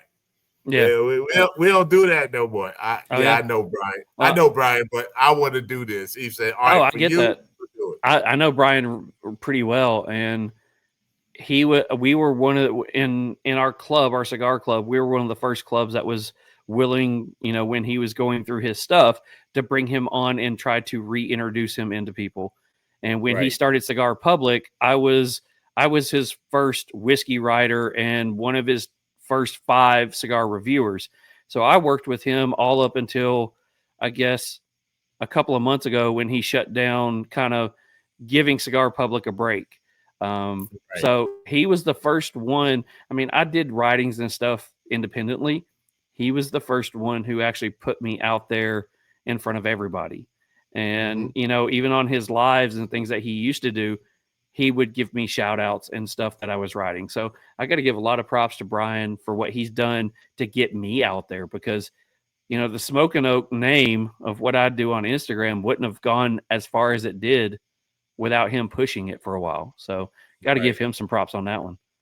Yeah, that's my brother. And I'm not going to say that we don't always get along, right? It's just like your little brother, right? Sometimes you fight with your little brother, but nobody else better not mess with him, because that's my little brother. You know what I'm saying? So people can say whatever they want to say, whatever, whoever you are, if you're Carlito, whatever, blah, blah, blah. I don't really care, because I know how he treated me. And so how people treat me is important, and if you treat me well, that means a lot to me. Not only just me, if you treat my people, anybody that I call family, and you treat them well, and they come back and tell me, hey, your man, he really hooked me up, that means a lot to me. And he's done that. Well, I mean, that's pretty much the same way I go is, people, would talk a lot of stuff about him, but I would always come back and say, he's been good to me and he was good to my club. So that's all I can go with. So going out of the Navy, where did you go from the Navy? I know you're a truck driver, or you was a truck driver for a while. Where did you go after the Navy? So after the Navy, I mean, the whole time while I was in the Navy, I worked for the government. I worked for the Navy, and I worked for the Army. We worked at Fort Monmouth. They closed the base down, and they decided they were going to move everybody to Maryland. If you wanted a job, we give you a job in Maryland. So I came down to Maryland, got the job. I wasn't really happy in the job in Maryland, but I did it. One of the things that job allowed me to do was hook up with, I'm a great teacher, inspiration guy, whatever. So I made my own job. So when I came to every year when they said, what did you do for the year? And what are your accomplishments or whatever? None of that was on my job description. So what I ended up doing was, near the end of my career, I became the mentor for the new people that were working for our organization. And I picked them up. And I said like this: if you come to a new job, when I started, we always had like almost like a mentor. So the mentor would look after you, make sure you knew where to go eat, where you could do this, that, whatever. My mentor, when I first started with the Navy, he said, a lot of guys like to go over to the airship. It's a strip club at lunchtime, have a beer at lunch or whatever. That was it. You know, he gave me the inside ropes or whatever. So I started doing that for the Navy, picked up a bunch of students, showed them around, did stuff that I was not supposed to do.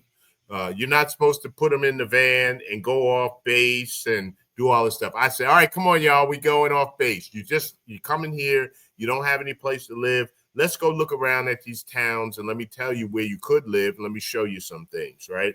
Let me give you some insight, all those type of things. And I love my students. One of the students was not even a part of the group, and she was a young black girl, and her last name was McLean. My last name is McLean. It was spelled differently. And I said, hey, who are you? What are you doing? Where did you come from? Whatever. She told me, whatever. I said, okay, you're going to be my cousin. I adopted her as my cousin, right? So yet to this day, she's my cousin, right? She comes to the family picnics and the cookouts, and she invites me over for Christmas with her and her husband. She got married and went to a wedding, all this stuff. So all of it tends to be the girls that kind of stick to me. The guys kind of like, yeah, whatever, you know. But that's what I did. I was in program analysis and all this other bullshit, whatever, blah, blah, blah. That was the highlight. But near the end of the career, I was getting tired of management. Management really didn't want to hear what I had to say. They wanted me on the team because they said, hey, listen, you're a black guy, so now we can fix our minority quotas or whatever. But they didn't really want to hear what I had to say. I'm like, listen, I have a lot of experience. I have some degrees. I have all of this stuff. Yada, yada, yada. Nope, we don't want to hear it. So when they offered an early retirement, I think I was 54. I said, I'm out of here. I'm gone.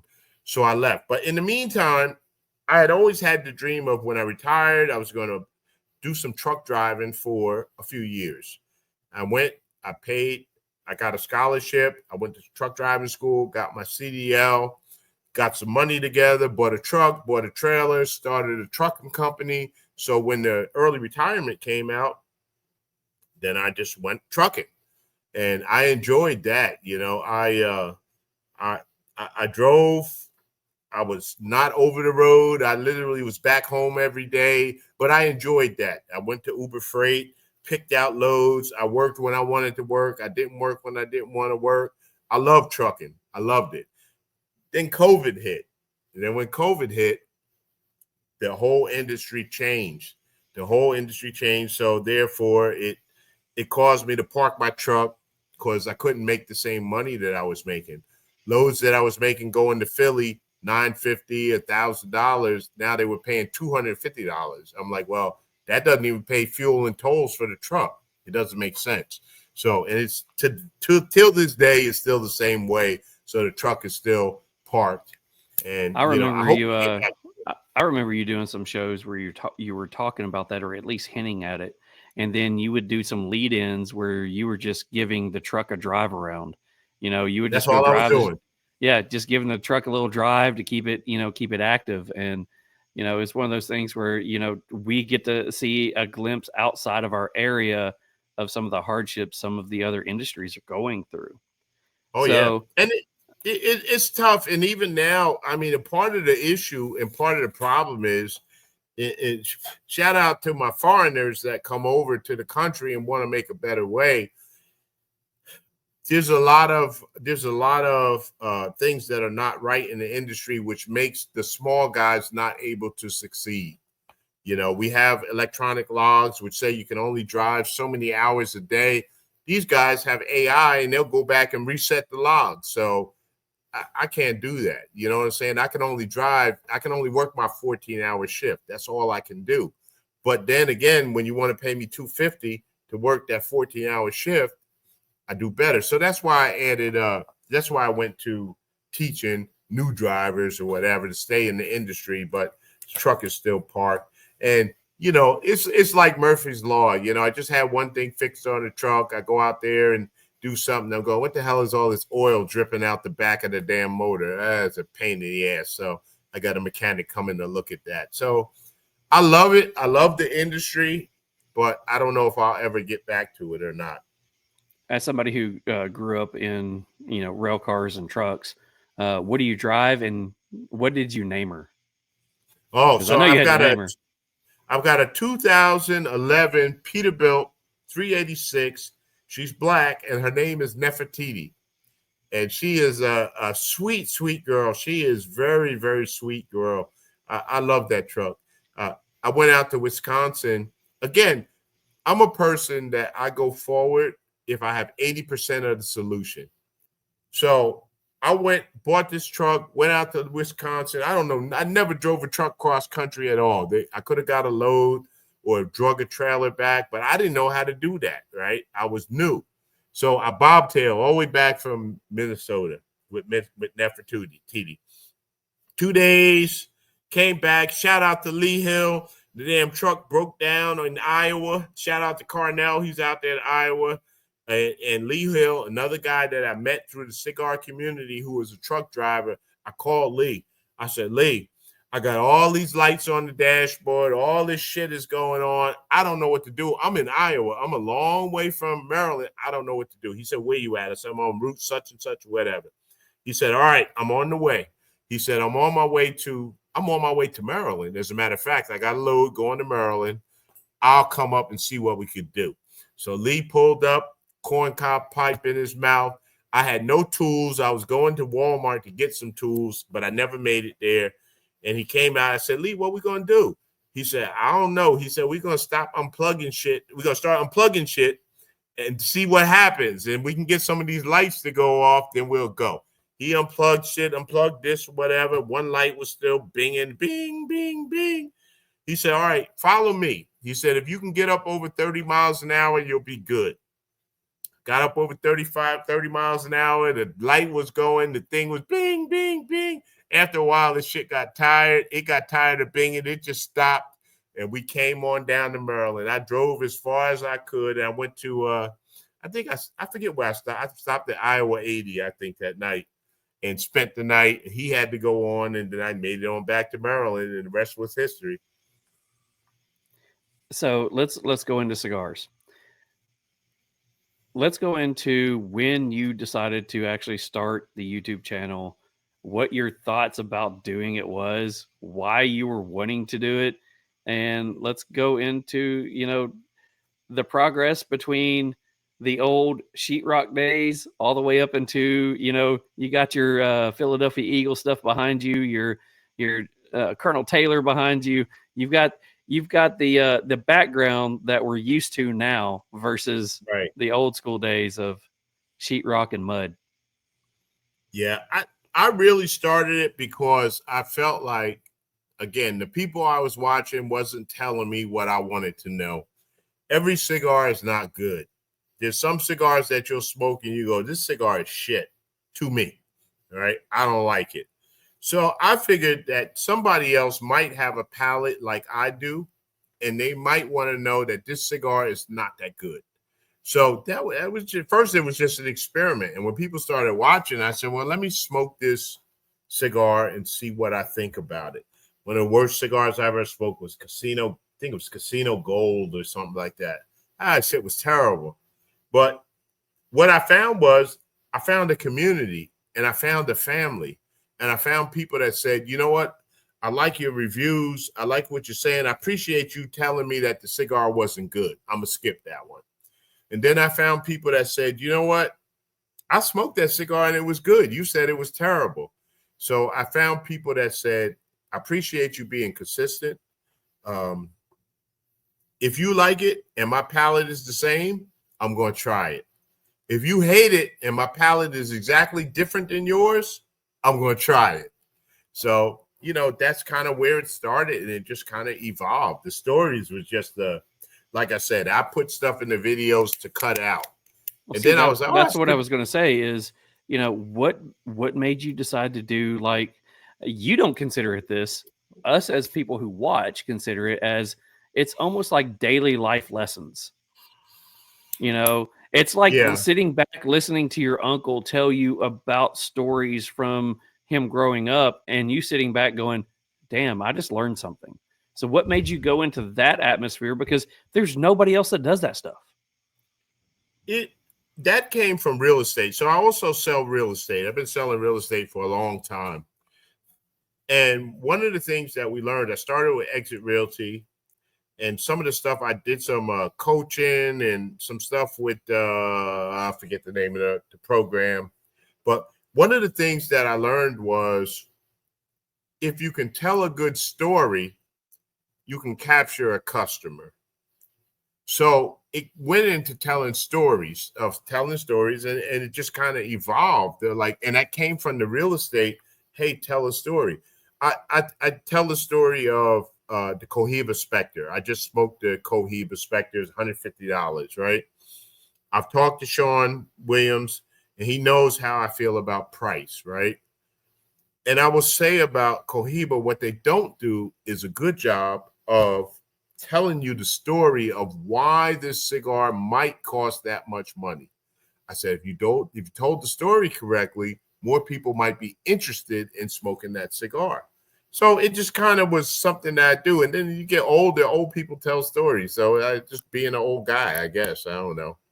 It was funny the first time somebody called me OG, I was like, shit, I'm 50 years old. I ain't no OG. The OGs are much older than me. But then I realized I had people that would come on and say, yeah, I'm a young guy. I'm a young white guy. My dad wasn't ever around. The stuff that you're talking about and telling me is stuff that my father never told me, but I wish I had heard. Man, that sums it up perfectly. Like the first time I tuned into you, I'm like, this guy has a voice and a story for every situation, and I could listen to this guy for the rest of my life. And I did have a good dad growing up, you know what I mean? But like people that didn't, I could see how that would relate, you know what I mean? Like your stories always have a place, man. And it's definitely, and there's something about your voice, man, that I could listen to for the next like 10 hours straight. Like it's awesome, man. You tell a great story. I mean, it's something like some of those singers that you listen to from the, you know, whether it's from the 20s, the 30s, the 40s, the 50s, the 60s. My genre is 50s, 60s rock. That is mine. That's what I grew up with listening with my dad. So you listen to Motown and stuff like that, and you have these distinct voices. When LeeMack starts his episode every time, my wife will be sitting out here on her phone, and as soon as he goes into that really high, you know, really fast, you know, intro, she just looks up every time because she knows exactly who it is. And it's one of those things that just the voice alone, I'm going to give you a book and tell you to read it because the voice is settling. But when you take that and you put it into something that we're interested in, like the cigar industry, you have a way, and it's not dry. It's not unauthentic. It's life stories from your uncle from way back. And it's something that, you know, as a listener, I enjoy. as a I fan. appreciate that. You got to meet people where they are, right? So, and I've been a lot of places. I've been in high class places. I've been in low class places, right? I always have a good time. I could relate to everybody, right? So I always say I'm just as happy sitting on a milk crate in a yard at a barbecue than in a fancy restaurant where it costs $200 a plate. I could relate to all of it. And the thing that for me is that people don't, I don't know, some people have that let them eat cake, mentality, right? Some people in this life have it hard. They got it hard, very hard. And you have to understand that even though I'm telling you to have a great day, I understand that today might look like it sucks for you. And I'm not taking that away from you. It does suck in your world. But I'm trying to help you understand it sucks, but tomorrow might be a little bit better depending on your mentality and how you look at things. So you get up and you say today is going to be another great day, it's going to be another great day. I started out saying another great day. I was in the middle of a divorce and my wife was giving me hell. I thought I was living in the house. There was the house that I dreamed of, big 3,000 square foot, beautiful neighborhood. I loved this house. And then all of a sudden I felt like my wife started smoking crack or something because I didn't know who this person was that was in the house to me, right? It got so bad when I tell the story, right? I was riding around with a 5-gallon gas can in the trunk trying to figure out how I could burn this fucking house down. I wasn't living there. She had some other dude living there. I'm trying to burn this house down, right? The only thing that stopped me was the house was close to my neighbors, and I liked my neighbors. I had George on one side. I had my African neighbor on the other side, and they were all good to me. So I didn't. And then if I do that, they catch me, I'm going to jail for what? And then she still wins. So that day I said, you know what? Tomorrow's got to be better than today. Tomorrow's going to be a good day. I'm going to make it a good day. And then eventually I said, I'm going to make it a great day. And you know what? It was a great day. And I just started with that. Hey, every day is a great day. So when you look at people and you understand their situation and you understand the situation might not be as good as your situation, you got to have sympathy for people and not you don't feel sorry for people. But if it's something that you could do to help them out to have a better day, that's what our job is, to try to help people out, help other people, right? I've had people that have written and say, well, I just lost my job and, I love watching your videos, but I'm not going to be able to smoke for a while. So, brother, send me your address. I'll send you some cigars. I got more cigars than I can smoke in a lifetime. I'll share with you. So it's about sharing. It's not about saying I got all this and you don't have nothing and lording it over people. You try to help people, and anybody wants to try to get ahead and you have a way to help them get ahead, help them get ahead. It ain't gonna hurt you none. I saw a comment from my brother Matt Bailey. I wanted to see that comment again. You got that, Charles? Which one is that? He was talking about the first time I met LeeMack. Oh yeah. So first time I met LeeMack, he came up to the truck stop and we hung out. But before I left, the brother and I prayed for safety, and I told my wife we were hooked. And Matt been my brother ever since.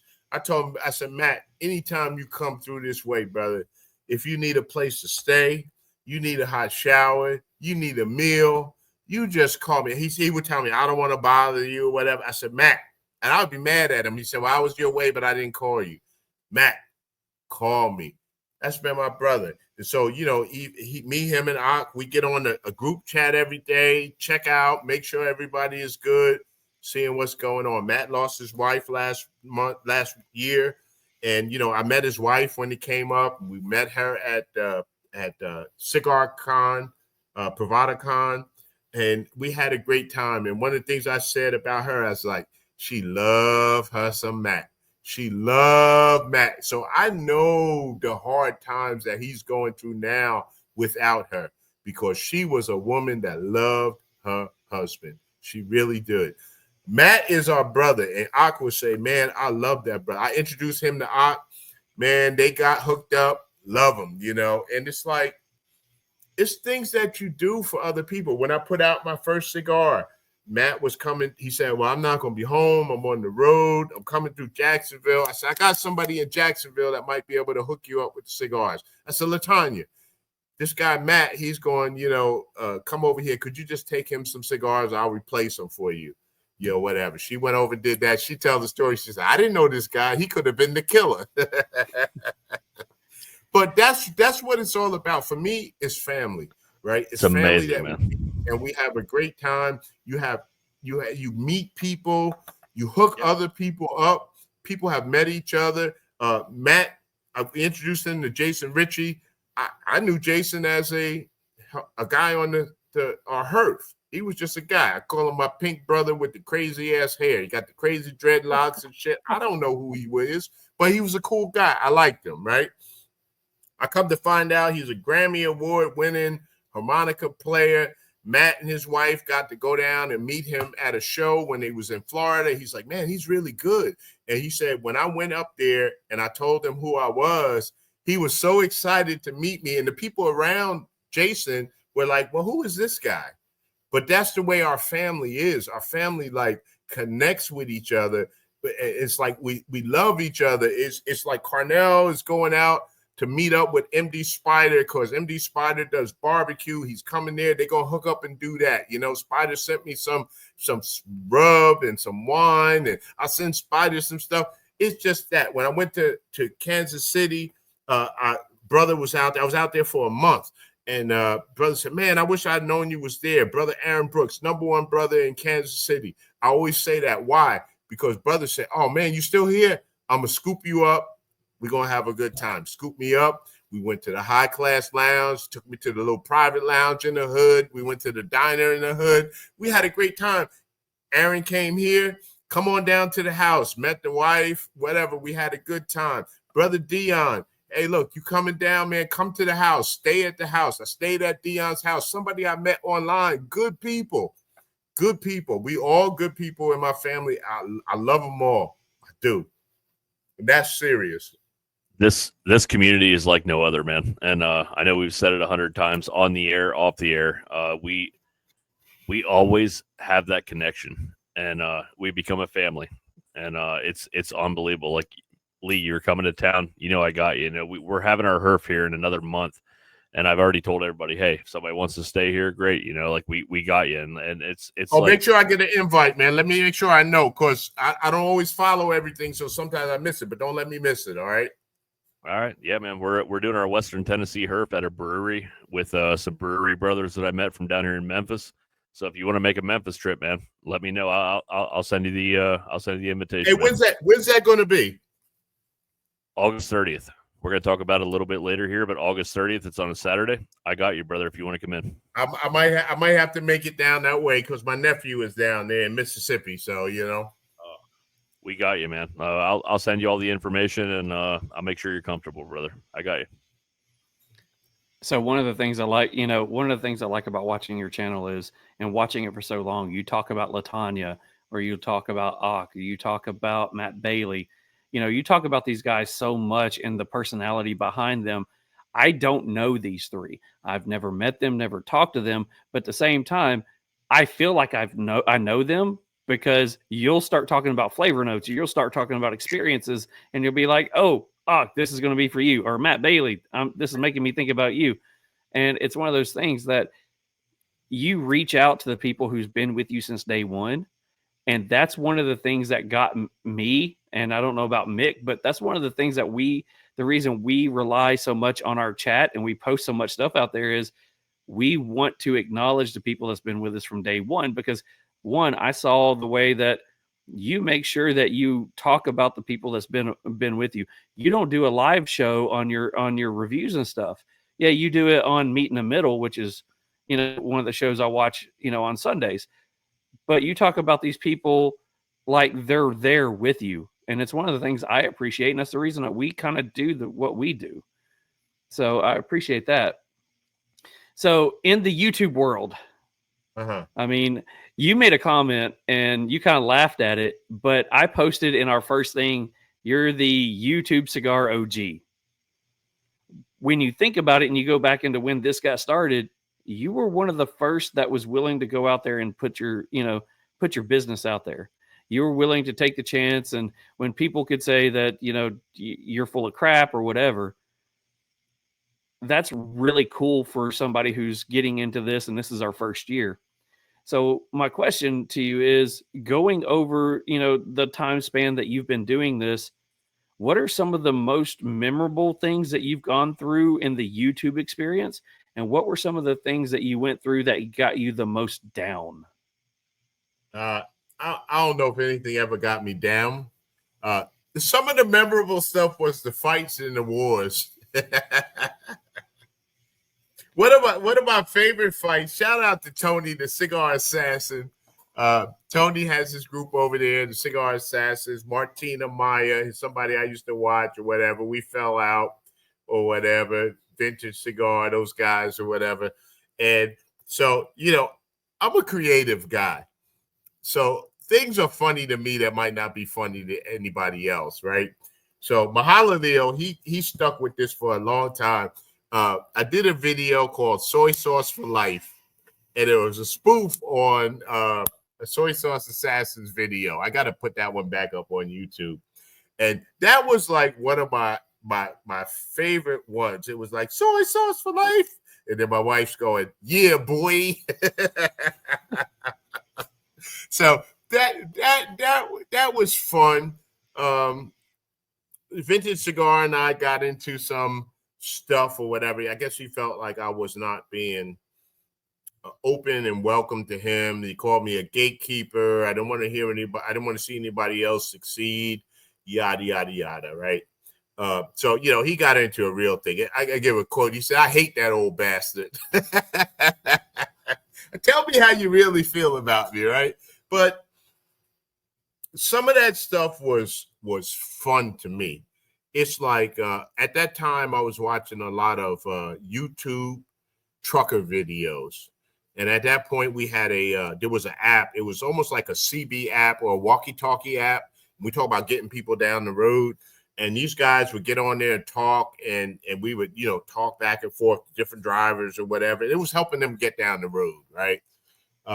So in that community, there ended up being a lot of this one doesn't like that one and whatever the case is. I did one video where it was like, talking about the trucker war or whatever, and that was fun. It's all been fun to me. It's not a serious thing. Some people say, hey, look, my channel is monetized. I make a lot of money or whatever. My channel used to be monetized. I didn't make a lot of money. I made some money off of YouTube. You didn't make a lot of money.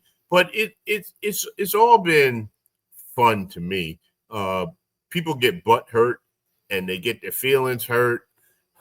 It's no need to get your feelings hurt because there's really room for all of us, right? We all have a space. The pie is big. We can all get a slice without putting anybody down. So you'll see, I don't never put anybody down. If I don't like you and I don't like your channel, then I don't subscribe and I don't watch. I'm not going to tell somebody else not to watch. Now, me and my boys might talk about it behind the scenes.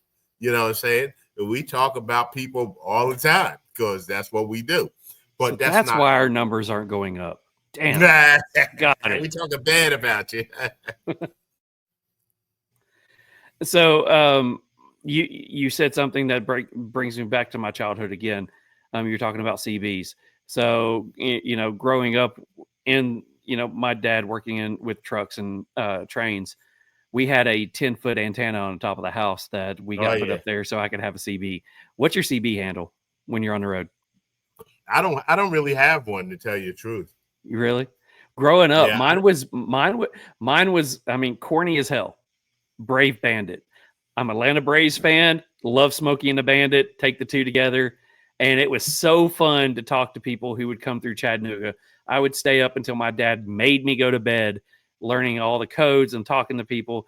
And it was when you could actually, as a kid, talk to people and it wasn't bad. Yeah. It was a lot of fun. I remember a song back from my kid. I forget the gist of the song was there was a guy on the CB. It was a little kid. His name was, I think it was Teddy Bear or something like that, you know. And he used to talk to all the truck drivers or whatever. It turns out that he was a crippled kid or whatever. And the whole story unfolded. It was like a great story. But I used to love, I still love trucking, right? My dad says once that diesel smoke gets in your nose, it's hard to get it out, you know. You just have to have a love for it. I see it in my students that they don't necessarily have that same love that we did. But I will watch the movies, White Line Fever and Smokey and the Bandit, Black Dog, all this. I'll go back and watch them now. I love those movies, you know. White Line Fever, my man took the Blue Mule and ran it through the damn front of the corporate office. He was the the owner operator, and they were trying to blackball him and the old black guy. He comes with the shotgun. It's like, you're going to load that shit up now. Load it up. We want that load going to Colorado or whatever.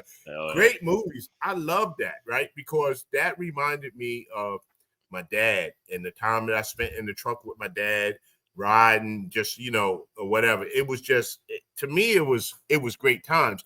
But the other side of it, right? So when you talk about being real, my dad was an alcoholic. My dad drank every day, all day. So when you talk about being an alcoholic and you're driving down the road with this guy, we got this big 80,000-pound vehicle, and he's swinging off of the vodka bottle, you know, as we're going down the road. It's a scary thing. So I can understand why my mother didn't necessarily want me to go with him, but I always wanted to go with my dad. When he pulled up in front of the house, I would run up, hop up on the thing, and I would get his lunchbox and his water container, you know, the Coleman container. I found one at a flea market. I got it in the basement because this reminds me of my dad. You know, this is what he used to have, right? So, you know, in part of having a father and you know, you say wasn't always a good father. That was him. But then there was experiences. I was 12 years old. The truck broke down in upstate New York. My cousin had a Kenworth K100. Damn, that thing was pretty. I love that thing, but that was a pretty truck, cab over. So we go up to upstate New York to get the truck. We're going to get a chain and drag the truck back down to New Jersey, right? On the way up, my cousin's driving, and my father's buddy, his drinking buddy, Frank. So Frank and my dad, they're drinking all the way up, drinking. When they get up there, both of these dudes is drunk. They can't drive the truck. We got to bring the truck back. All right, nephew, you're going to have to steer the truck back. All right, I'm 12 years old, no license, behind the wheel of this big-ass rig. The damn steering wheel is this damn wide. We pulling it. We start coming out of those mountains, and I'm scared as hell. I'm sitting there. I'm holding the brakes because I'm like, this shit is going too fast for me. My cousin pulls over. He said, listen, nephew, you're going to have to let go of them brakes. We ain't never going to get home. Drove the truck home. This is at night now. We coming home through night, down through the mountains. We come through Patterson, Passaic, rush hour traffic, pull up in front of the house. That shit was crazy. But, you know, again, that was a part of the experience of my life that, again, I would have never had that experience. I wouldn't do that to my kids, but it was things that I learned, you know, and I had a great time with it. That's why I love trucking. I still do. That wasn't your question. I don't know where the hell I went with that, but I don't know. Yeah, sometimes this show just does that to you. But honestly, that's awesome. Like, I was riveted that whole time. Like, this is an awesome story. Charles, I'm going off subject here again. We still haven't connected completely because, like, my dad was a truck driver, and yeah, we have so many things that are so fucking in common. It's ridiculous that we've never talked crazy. About. And it's slowly coming out on this show. Like, we've talked about it a bunch of times. We've only met in person 3 times now, and we've had 40 shows, and it's crazy how many things we have in common. Like, we hit the church thing today, the Baptist thing today, the truck driver thing today. Like, it's just, and cigars. Yeah, of course, that's definitely going to bring us together. But man, it's been a weird night. I'm like, holy shit, it all makes sense now. Why we get along so well. So you were talking about the smell of the diesel. So growing up on the rail yards, there's three things that always set me back, because this was before OSHA got involved. Right. So, on the rail cars, it was called a humping engine. So it was a little bitty engine that would be on the tracks, and it was about the size of a big truck. And you would go connect up with rail cars, and you would move them around the rail yard. I got to learn how to drive one of those as an early teen, again, before OSHA. So I was standing on top of rail cars. I was hooking up couplers, and things like that, and doing the switches. And one of the things I can remember telling my dad is, I love the smell of the diesel. I love when one of those like Peterbilts turn on and you can feel it in your chest. Mm-hmm. And you see that black smoke roll when they're trying to get their engines going. That to me, and then the sound of, the brake on a rail car kicking off, and it's just that loud burst of air. To me, that's some of the best sounds in the world. And you were talking about your truck, I would say one of the prettiest trucks ever built. You go into like the 80s throughout the 80s, Peterbilt, the big wide nose, big, huge stacks on the side of it. And people would deck those noses out like they had teeth, like the glass had eyes, had the big square glass up front. To me, and people took pride in those trucks, and they had those trucks painted perfectly. And sitting in the back of my dad's old 70 something Pontiac going down the road going to Atlanta, and just being out there praying that these guys would honk at you. That's my best memories growing up. So yeah, man. Absolutely those are great memories, man. The pinstriping on those things, I remember some great ones, man. Oh yeah. It's like if you ever go to any of the truck shows now, you see those trucks. And what I like is the old trucks. Like when I was in Kansas City, I went to the Antique Truck Museum, and you look at those old trucks and you see them when they bring them out to the shows. And, honestly, those trucks were not made for comfort. They were made for work. There was a guy who I watched his video. It's called The Last Run. There you go. Look at that thing. Run. Oh. He had a 56 bullnose Kenworth. Right? Nice. No power steering, no air conditioning. And the old man, he had a stroke or whatever, had 2 sticks in it, right? He said, she's a miserable old heifer, but I love her. And he ran that truck cross country. He said when they see him coming, they'd be like, all right, here comes, or whatever his name was. Here comes old John. He coming to town or whatever, And he went through the woods with that truck. It almost the video makes me cry, because he finally decided he had to sell it and get rid of it. He wasn't going to be able to drive no more. But that old truck was his baby, Oh, it's like my uncle growing up, and he raised hogs and farms and stuff like that. And he had an old 70s Ford tractor. Yeah. The hardest thing in the world to drive, but it was my favorite thing in the world to drive. That's where I learned how to drive. Yeah, my dad had one of those. The big 70 cab over. It had the big letters on it, F-O-R-D, Ford. Yep. So last thing I'm going to talk about is one thing that I love, and you always laugh when you do it on your channel. And whether you're talking about Saka or you're talking about Hubert, you talk about, hey, I'm about to smoke another cigar from Crown Heads, even though John knows that I hate everything that he puts out, and you laugh. It's experiences like that with some of the brand owners that you have a connection with. I know you talk about Hubert, you talk about John, or you talk about Hubert and you talk about Saka a lot. What are some of those relationships that you have gotten into the cigar industry to where you can giggle that you go up and talk to them that, half the shit you put out, I don't like, but I'm still going to smoke it. What are some of those relationships? Listen, one of my most exciting moments at the trade show was actually finally getting to meet John Hubert. He was walking down the thing. I said, John, LeeMack, I gotta stop you, man. I gotta get a picture. I'm fanboying out or whatever, right? What I love about John is again another guy that is passionate about cigars. He's passionate about what he makes.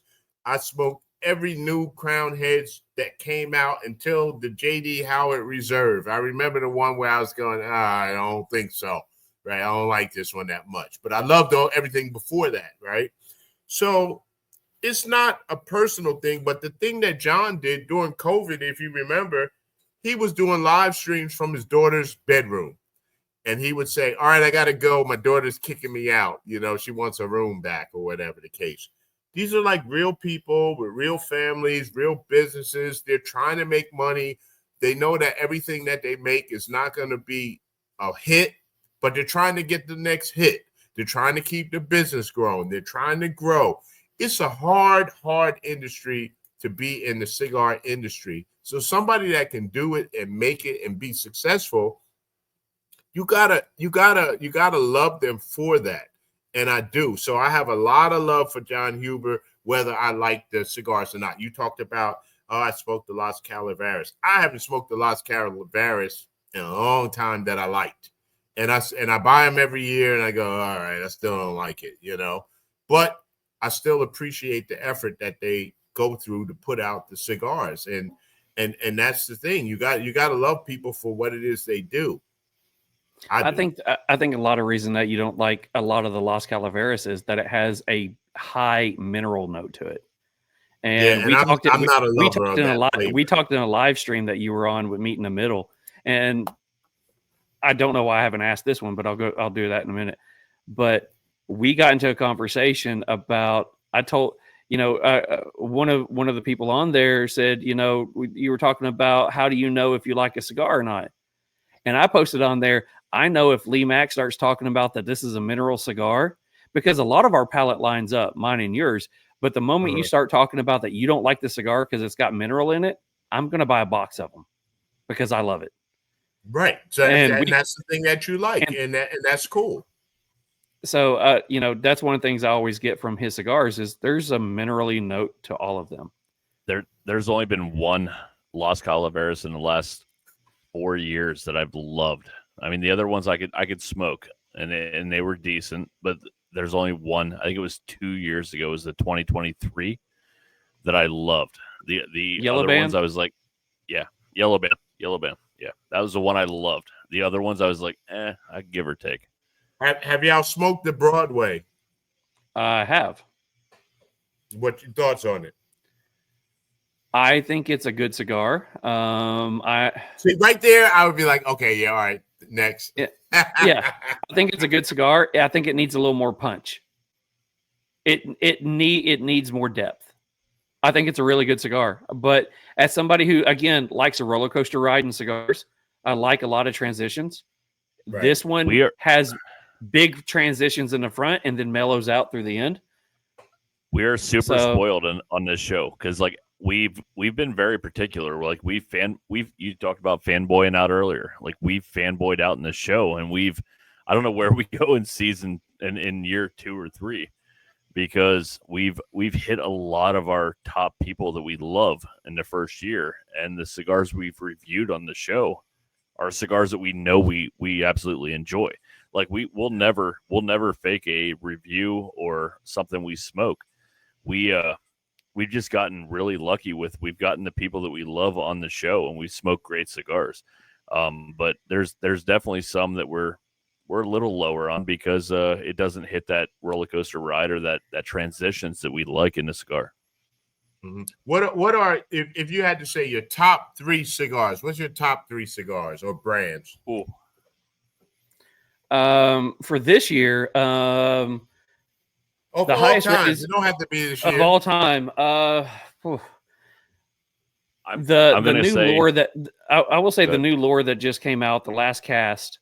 I talked to Lou Cross the other day and said this is one of my all-time favorite cigars. I love this cigar. The Fricky by Family by Loyalty will probably be one of my all-time favorite cigars. I absolutely love the Undercrown 10. You know, a lot of people give shit on Drew Estate, but I think the Undercrown 10 is one of their best cigars. You hit 2 out of my 3. So Lure, but I have not had the last cast yet, but I love the Brownie Trout. The Red Meat Lovers by Saka. Red Meat Lovers by Dunbarton. I absolutely love the Red Meat Lovers, the ribeye. That was my cigar of the year last year. And Nice. yeah, that Frecky by Family by Loyalty is up there for me. So those three, if I had to stock my humidor, that would be those three. My top, everybody knows, Atabay. Give me anything by Atabay. I love Atabay. Never Number had 2. anything by him. Great cigars. Not for everybody. They're mild. They remind me of Cuban cigars. Flavorful. Great cigars. I love them. Second in line with the Atabay would be the Bandolero series that they put out, which I think are good too. DBL, great cigars. You talk about that mineral flavor that you love. That's typically in Dominican cigars. His Dominican cigars don't have that minerally flavor. I love that. That's a great cigar. And there was a third one I was going to mention.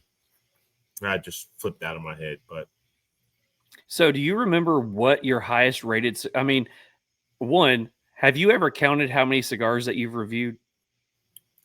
no, but I know that it was over 1,000 before YouTube like deleted a bunch of videos. So can you remember what your highest rated and your lowest rated was? I don't know, because at some point I changed the rating scale. I used to do like an out of 10, and for me, like 7 or 8 was like on the top of the scale.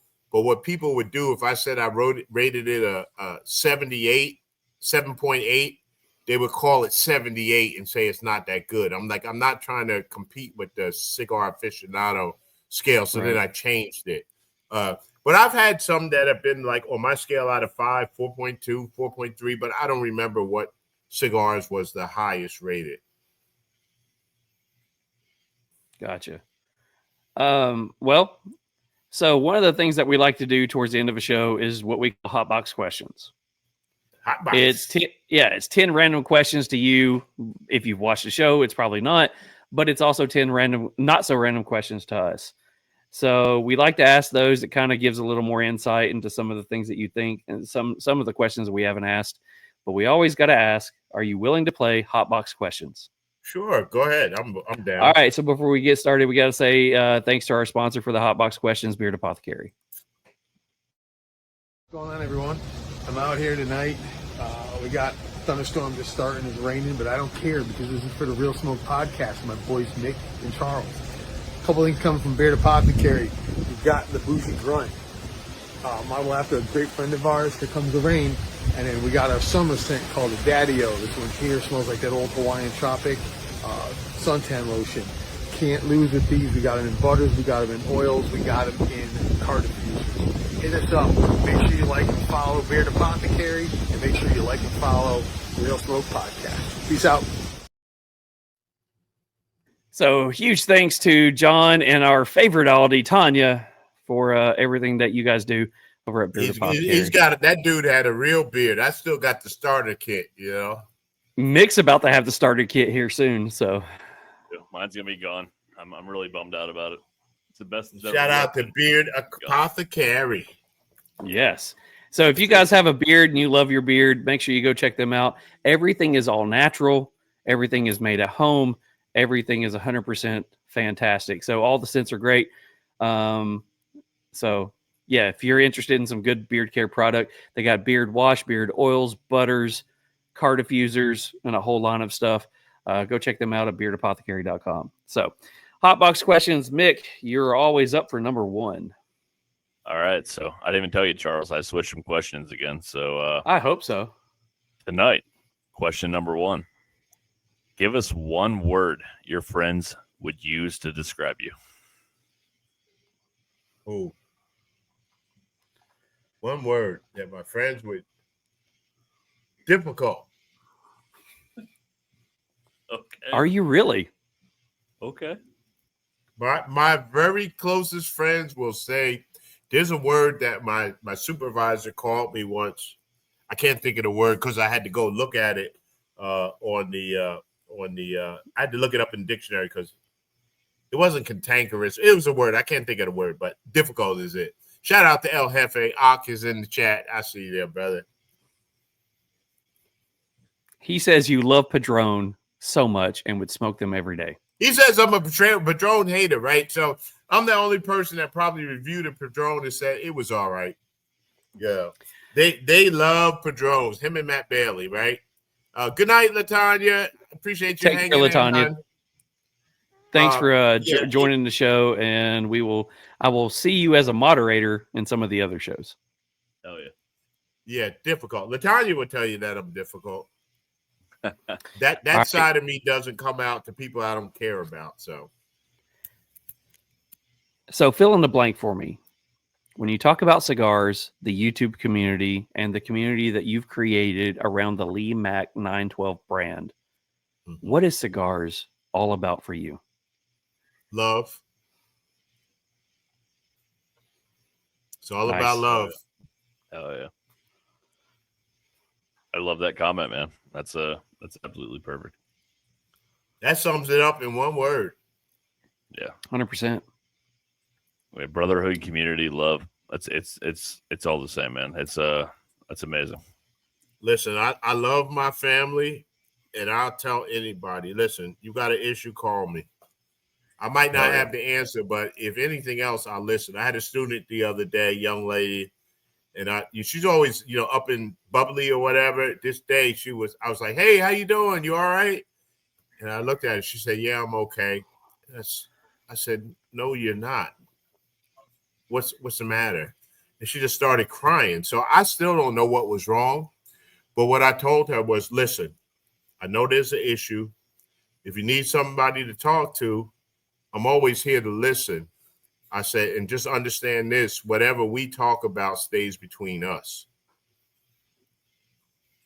I mean, you told me the same thing on the phone. I mean, you didn't know me from Adam. And you, day one, gave me your phone number and on the phone call said, if you've got any questions, got any concerns, or you just need to talk, there's my number. Call me. Right. And it's like, I remember telling my wife, is like, I don't know what to do with this because he doesn't know me from Adam, but yet he gave me the love and said, hey, if you need me, let's be honest, you were geeking out a little bit. I even told him I was geeking out. But that's okay, though. The fact that you felt that I was somebody that you wanted to talk to, that means a lot to me because I don't say it very often anymore, but I still say I'm just a dude in my garage smoking a cigar. I'm nobody Smoking special, a cigar. right? My wife will say, no, you don't understand. You are. You don't understand what you mean to people. She always says the same thing. You mean a lot to people. We go places, and cigars, she's going, somebody's going to know you here. Nobody don't know me. And sure enough, somebody be like, I know that voice. You LeeMack, right? Yeah. I'm just a regular dude. You meet me in person, I'm a regular dude. Shout out to Money Matt too. He's Matt came on our live and or one of our Meet in the Middle shows, and he was Matt whatever. It was like, Matt, we already got a Matt. We're gonna have to give you another name, So we're gonna call you Money Matt, So then he adopted the Money Matt, and he's always there. You could check him out on Substack too. He's got a Substack channel that he's doing stuff on. He's always posting stuff almost daily, good thoughts and cigars and just all kinds of stuff. So Matt's a good dude, man. I like him. And if you see what he's doing in the chat, he's like, hey, let's help get these guys up to 300 with 392. Subscribe, 100%. Whatever, right? I mean, Matt don't know us from Adam, and he's out there pushing us. So gotta say huge thanks to Matt for that one. So yeah, Matt, we got you too, man. We got you too. That's what we do. Matt says, if you all right with LeeMack, then you all right with me. And that's the way a lot of our family is. If you all right with him, you all right with us, Yeah, before we hit question number 3, LeeMack, if you come to Memphis, I promise you, man, you're more family here than you know. It's all right. Appreciate you, brother. So, question number 3, favorite musical band or artist? There's a reason I ask. Prince. On it. Prince, my all-time favorite. Purple is my favorite. Purple Rain is my favorite song. Love Purple Rain, love the music. I was in those back in the day, early days, right, of YouTube and whatever. I even forget some of the platforms where it was. We were in these Prince groups where they used to share bootleg tapes of Prince, and then you could buy bootleg CDs. So I still have some downstairs. Napster. Where they would, songs that you had never heard or whatever. Love Prince. What I loved about Prince was he would do a concert, whole concert, long, everything left on the stage. And then he would go to the after party, and these guys would say, where's the after party going to be at? And Prince would go to the after party, and he'd play at the after party. And now at the after party, that's where he might not be playing his songs. He plays some Bob Dylan and classic rock and Eric Clapton and Eagles. And, you know, he would play all different kinds of music. He was a musician. The guy was so damn good on every instrument. It was just, I cried when he passed, because I was like, man, we are losing a serious talent. I love Prince, my favorite. See, when you look at Prince, or you look at, I'll put Prince, Elton John, you take people like that, Eric Clapton, Hendrix, they were students of music. Right. They weren't just a musician. They were students of music. And you take the best cigar blender and you take them and put them in music. That's who they are. They live. Oh, yeah. Freddie Mercury, student Freddie of Mercury. music. Love Freddie Mercury. Love Freddie Mercury. That's my mama's favorite person. And Love Freddie Mercury. You know, Vince There Gill. will never be another voice like Freddie Mercury, ever. And when you talk about the talent, and not only so, a lot of these days musicians kind of stick to a genre. People like Clapton, Mercury, Prince, they can play anything. You can see Prince and he'd play jazz. I love he's playing jazz. It's like, oh my God, this is good, and play it good. When Prince did that, while my guitar gently weeps, I watched that video over and over and over again. Oh my God, he would, and just effortless. I tell you, I suck at the guitar. I have a guitar, I play. I'll tell you a funny story. So I have a couple of guitars, and my wife and I had been married for, maybe 13, 14 years at this time. So I picked it up and I was playing something. She says, how come all this time I didn't know you know how to play the guitar? I said, I suck at it, but I know how to play a few chords, so I'm good. There you go. All right, so question number 4. Got to leave cigars outside of it. So LeeMack wakes up middle of the night.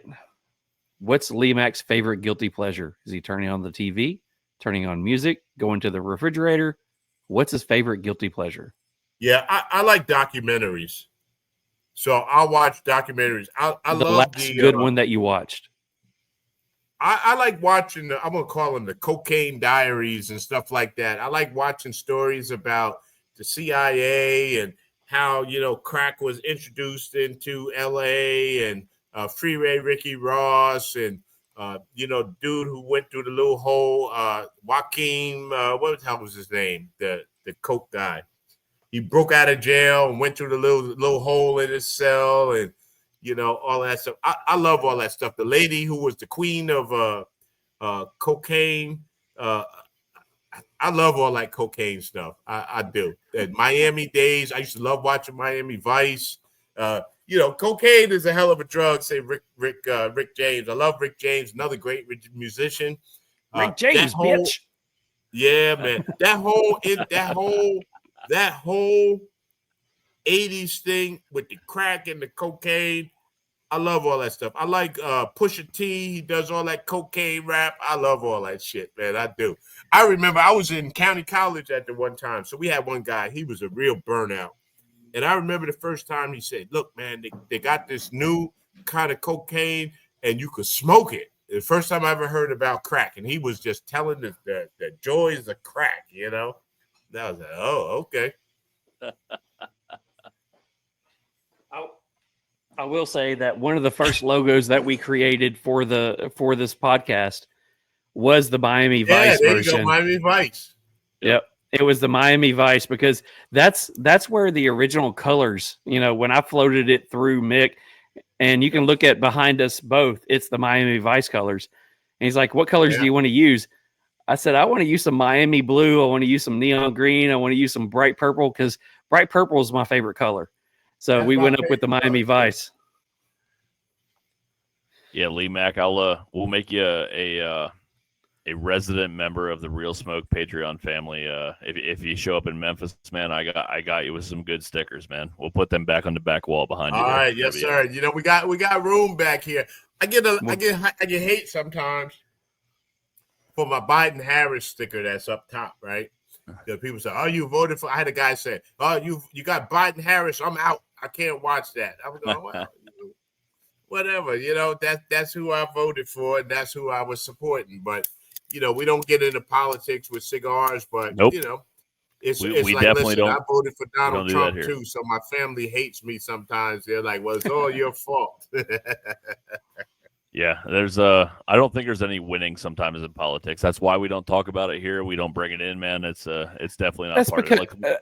90% of people are 100%. 90% of the people are 100% already made up in their mind. So Right. if you're going to talk about it, you're going to end up in an argument. Most people don't want to have a healthy discussion. So Right. why take something that we enjoy, like cigars, whiskey, or whatever, and ruin the experience? Yeah, and it's like even now in the current administration, right? There's a lot of stuff I go, this shit is all fucked up. It's terrible. It's terrible. It's fucked up. But then some stuff I go, I don't know. We're gonna have to wait and see how this pans out, because it might end up being good. I don't know. We're gonna see. You know, you got to be open. LeeMack's definitely one of the smartest guys I ever met. No, I don't know about that. My brother-in-law, one of my favorite. I'm getting way off track, but my brother-in-law, one of my favorite humans in the world. We do not talk politics because we're opposite ends of the spectrum. That's my daughter and I, my oldest. However, we found very common ground over bourbon and cigars, and we don't talk politics. And like, he's one of my favorite humans in this earth, and it should never divide us. You know, it's one of those things that we just don't bring up on this show because we don't want it to be a divider. You know what I mean? Like, it doesn't matter. Yeah. Like, it really, at the end of the day, we need to find that common ground and stand on it hard. Yep. And it can divide people. So one of those students that I was talking about at the job, who is my cousin, another one. She hadn't spoke to her father for months. And the reason why they hadn't spoke, it was because of politics, you know? And, you know, and I had a conversation with her, and I said, listen, regardless of politics, that's still your father, right? That's still the guy that cleaned your dirty diapers and, you know, kissed your boo-boo and, you know, stood behind you and watched you as you went through college and, you know, became a woman or whatever. You can't let this guy that's in the office separate you from your father because your father loves you. So when we left, she looked at me. I was like, call your father. Call your daddy. Come on. Yeah, call him. So Hammer real quick says, best thing about politics, nothing. Best thing about bourbon, everything. Hammer, you're a wise man. You're a wise man. Mick, question number 5. Question number 5. What is the weirdest thing you've ever eaten? Weirdest thing that I've ever eaten. I've eaten a lot of everything. Do I call any of it weird? Weirdest thing that I've ever eaten. I don't know. Maybe octopus, maybe. But I like it. So, you know. I was about to say, I liked octopus. I like it too. You say weird, like I've eaten octopus. So have you got an undercooked? Have you eaten rattlesnake? And have you eaten an undercooked octopus before? No. Okay, so if you eat an undercooked octopus, it starts out like this, and it ends up like this. It's a freaking tennis ball in the size of your mouth. I do not know how it expands, but it's the worst thing in the world. Yeah, I don't know about it, but I'll tell you the one thing that's kind of weird that I've yet to delve into is soft shell crabs. I love crabs. Love blue crabs. I eat the hell out of them. But soft shells, I don't know.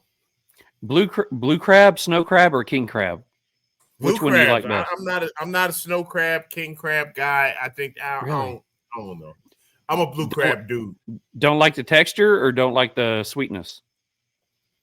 They're just boring to me. It's just you crack it. It's just all of this meat and you dip it in the butter. And you just dripping butter. It's like, it's nothing to it to me. You know. So, but do you like your blue crab like breaded and stuff like that, where you scoop it out and eat it? Oh, okay. Hold Nice. on. Flag on the play. Oh yeah, Flag I'm on the all play. in on this. So, Yeah. so I live in Maryland. In Maryland, they steam crabs, right? I come from New Jersey. In New Jersey, we boil our crabs. You got like a crab boil, right? So I lived here for years. I ate steamed crabs. I would get the live ones. I learned how to steam them. One day I decided, you know what? I'm going to do the boiled crab. Got the water like my daddy used to do. You put the beer in there, cheap beer, garlic and onions and spice and lemons. Put the crabs in. I was like, I don't know what the hell I was doing in this other time. This is the way to eat crabs. I probably have eaten 4 or 5 dozen this season. Our season starts late in Maryland, but I've eaten a bunch of crabs. My wife says she eats crabs. She eats 3 or 4 and is like, okay, what are we eating for dinner? I'm like, oh, this is dinner, So I eat the rest of the dozen, So what do you think about mud bugs? Oh, I eat them too. I like them too. You do? Okay. Yeah. Yeah, so like I say, I've been around the world and I've eaten a lot of local food. When I go around the world, different places, I want to eat the local food, whatever it is. I love it. I'm a foodie, What was the Memphis comment? Can you back up on that one? Memphis beer or something? I missed that. Who is this guy? Why does everybody have a different name? I said it. Memphis beer lover. Oh wow. Let's see. Right there, Hammer says, "Thank you, Memphis beer drinkers in the house." Hammer, are you from Memphis? Who the hell is that? Like everybody has a different name on all these different platforms. I have no idea who this is, but hey, cheers. I don't know. Hammer Hour, let us know. Are you a Memphis guy? Because if you are, so is somebody else in here. Shout out to the Memphis beer lovers. Hell yeah! All right, so Uncle LeeMack, question number 6: what is the one thing in your life you're most proud of? My children. Nice. My children. I got 3 of them. I'm proud of them all. Youngest to oldest? What ages you got right now? My youngest is, 32, 33, something like that. She was born in 94. That's my baby girl. My son, I think he's 35. And my oldest daughter is 38, 39. So my daughter is my only biological child, my youngest. My other children came along with the wives. So I'm proud of all of my kids, and I'm proud of my grandkids as well. Hey, can't knock that one. The day that I got married, I had 3 kids. Mm-hmm. The day I got married, I had a 6-month-old, an 8-year-old, and a 10 or 11-year-old, who are now 13, 21, and 23. Yeah, we don't use the word step kid in this house. No, me either. Yeah, my children are my children. I love them. I talked earlier about my son and his, kids and, the wife and whatever. And, he, got some trouble, got himself together. He owns a successful line of barbershops. He's a barber. My oldest daughter is a nurse. My baby girl is a athletic trainer. They all do well. And I say they do well because they don't call me and ask me for money. So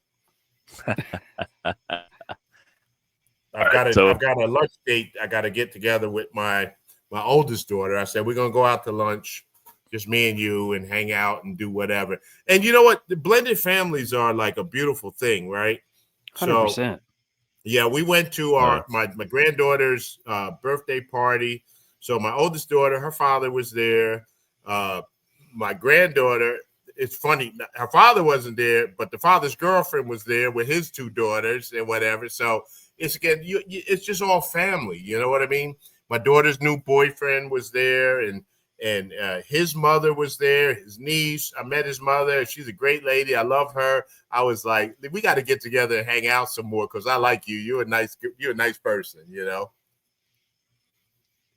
So going back into that, it's one of those things where first time being married, my wife, of course, was married before and had 3 kids. And I remember one of my daughters not too long ago saying, "What was the hardest part and easiest part?" I said, "The hardest part was when I had to realize you growing up and you started, acting, that I wasn't your dad." Oh, yeah, that's hard. And they said, "Okay, what was the easiest part?" The easiest part was falling in love with you. Yeah, that's cool. I like that. 100%. The easiest part was falling in love with you. I Because like that. there's not a day in the world that I will ever call you my stepdaughter, my stepson. Mhm. Even though you may say this is my stepdad, whatever, you're mine. I have raised Yeah. you 90% of your life. So the hardest part was realizing when I heard you say you're not my dad. Yeah. The easiest part was realizing I love you. So Yeah. being that bonus dad, one of the best days of my life ever. Oh, it's a wonderful thing. My son, his father wasn't around. Then he kind of came around later years. Same thing with my daughter. He wasn't around. He kind of come around now or whatever. So, he and I are cool. She got two different fathers and we are different, and she knows who she can count on for what. She knows which dad to go to for what. You know what I mean? 100%. So Yep. the We all best serve thing a is different role. Yeah. The best thing is when your kids call you for advice. And one of the things that I do for advice is I tell them, all right, here's my opinion. My daughter my youngest called me the other day. She's looking to buy a house. All right, Dad, what do you think? Whatever. I give her my advice and I say, now you take what I gave you and you make your best decision. I'm not going to tell you what to do. I remember, growing up when they were growing up, when me and their mother got married. The oldest, who is now 23, but I think she was 13 at the time. And the conversation came up and said, "I don't know what to call you." Right. I said, "Honey, I will never be your dad, but you can call me Papa all the time." Right. My name is Papa. I'm not Right. their daddy. I was not their daddy. I'm their Papa. And I said, there's a distinction. He may be your dad, but I will always be your Papa. Yep. And, it's one of the most beautiful things that you can, I will give all the credit in the world to whether you're a bonus mom or you're a bonus dad. If you are willing to walk into a relationship and take on the responsibility of being a mom or a dad that's not yours, if you're willing to do that, you're the best parent in the world. Absolutely. Absolutely. Okay, Because we kids jumped don't have that a one. voice in the issue, No. All right, Mick, jump into it. Sorry, we went off the rails. Nope, I got two more things. One thing is I was best man at my at my best friend in high school's wedding, and he did the exact same thing as you, Charles. And I told him at the wedding, at my speech, that anybody can be a dad. It takes a real man to be a father. And props to you, man. Props to you, man. And second thing is Frank. If you're still on here, Frank is the guy that did the collab with Soul and Spirits, that did the best fucking stout I've ever had in my entire life. It's my number one beer of the year right now. I'm also a beer guy. And Frank, if you're listening, me and Charles have been talking about wanting to do a cigar beer. So Frank, Yes. if you're listening, we already got the band, we already got the label done. Yeah, I would love to do a cigar beer. And Frank, hopefully you're a part of the Memphis TriStar Herf, the Western Tennessee Herf. We will talk then. But yes, Frank, thank you. Frank's a fucking brewing genius. So anyway, nice. All right, back to it. Question number 7. We'll have to do this again, and we'll have to do beer. Shout out to my brother Cowboy. He brought out this, told me, say, anybody had this Tonya beer from Nicaragua? I said, no, but let me go find it. So, are you talking about Cowboy that does the cigar reviews? Yes. I love his cigar review. Sitting back in the lounge, music going. He's got to fight all the people that wants to sit down with him and talk. I love that. Awesome. Cowboy is a great guy. Got a chance to meet him in person. He's a great guy. Awesome. All right, Mick, let's get this one. Question number 7. If you could choose a superpower, what would it be and why? Ooh. I think if I could choose a superpower, my superpower would be to fix things that I see that are wrong. So situations that I see are wrong, if I had the opportunity to do that, it would be wrong. I see somebody that's struggling with addiction, I could take their addiction away. I see somebody that's struggling with food challenges at home, I could, boom, give them the opportunity to, make things better. I would love that superpower. All right. So question number 8. When it comes to the industry, whether it's cigar reviews or whether it's trying to break into the YouTube entertainment or whether it's to break into any entertainment or any job, what advice would you give somebody who's just looking to break out into their field? Ooh. So I'll give you the advice that I give my students and the trucking students. I tell them, here's the key to success in this industry. 1, be where you're supposed to be when you're supposed to be there. 2, show up on time, get where you're supposed to be when you get there, be there on time. And 3, shut the fuck up and listen. Yes. So even in starting the cigar things, right, you got to learn to read the room, right? Just start. That's the same thing I told you guys. Like, just start your podcast. Just start. That's the hardest part, is to start. And then build it, find out what you do, learn from your mistakes. You might do something, you'd be like, wow, that wasn't a great show or a great idea. That's cool. Don't beat yourself up. Move on. Then you move on to the men's health thing and you say, that was great. Cool. Let's find the next thing that's like that. So that's my advice. It's great advice, man. It's great advice. Yeah, we all learn from our mistakes, and we got to find a way to move on. All right, so question number 9. All right, we're going to get to number 10. We're going to get there. I'm stretching it out, but go ahead. We're almost there, brother. All right, so question number 9. If you could have a cigar with any historical figure, dead or alive, who would it be and why? It would probably be oh man, Prince. I'm blanking on it. Harriet Tubman. Okay. Harriet Tubman, because she led people out of slavery, but not only did she get herself out of slavery, then she went back and she brought more people out, and she went back. I don't know how many trips she made, but that's the case of what I say. If you can help somebody, don't just get it for yourself. Go back and help somebody else to get it. And I would love to sit down with Harriet and talk to her and say, like, why did you do that? You were free. You made it to the North. Why did you go back south and risk it all for, other people? Why did you do that? But I kind of know why she did that. She would say the same. She would say the same thing that you've said all night tonight. For love. Love, right? Love. It's awesome. Right. Man. All right. So my last question is: through your entire life experience, whether it's been you talk about your mom on the podcast, you talk about your grandma on the podcast, or on your shows, and you talk about the friends that you've met along the way. When you talk about all these people, what is the best piece of advice you have ever been given? Oh, I got that already. My grandmother. She said, baby, be nice to people. She said, because one day you might get old and you might need a drink of water.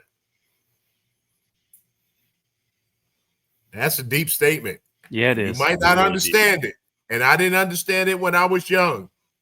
But I understand that. She said, be nice to people, because one day you might get old and all you want is a drink of water and you need somebody to come bring you a glass of water. My grandmother was a great lady. I love. Brother, as somebody who spent a year and a half, 2 years, right at 2 years, homeless, living in the back of his car, somebody who didn't have a dollar to his name or a safe place to eat or sleep. Someday you may need just a drink of water. You, You may might just need a drink of water. a slice of bread. You may need a pillow. And man, yeah, that Wow. 100%. That is That's the deepest Whew. statement we've ever gotten, man. That's amazing. that hits me hard, right there. My grandmother was a great lady, and she made a lot out of a little bit of nothing. And we would have dinners at my grandmother's house, and everybody would come, and the house would be so full of people, and everybody got to eat. And we talked and we laughed and we had a good time. My grandmother never had a lot of money, you know, but she always made you feel welcome. I could always go to my grandmother's house and get something to eat. Always. That She was used to have a ours. saying. Her saying was, "It's nice to be nice."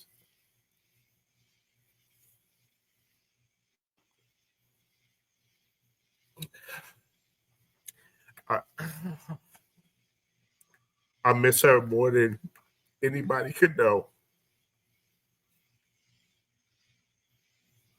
I love my grandmother.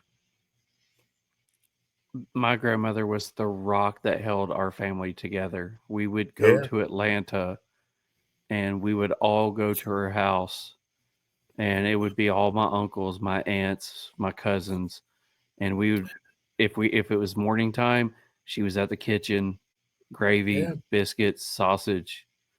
If it was in the evening time, it was fried chicken, collard greens, cornbread, soup beans, and we were all sitting there.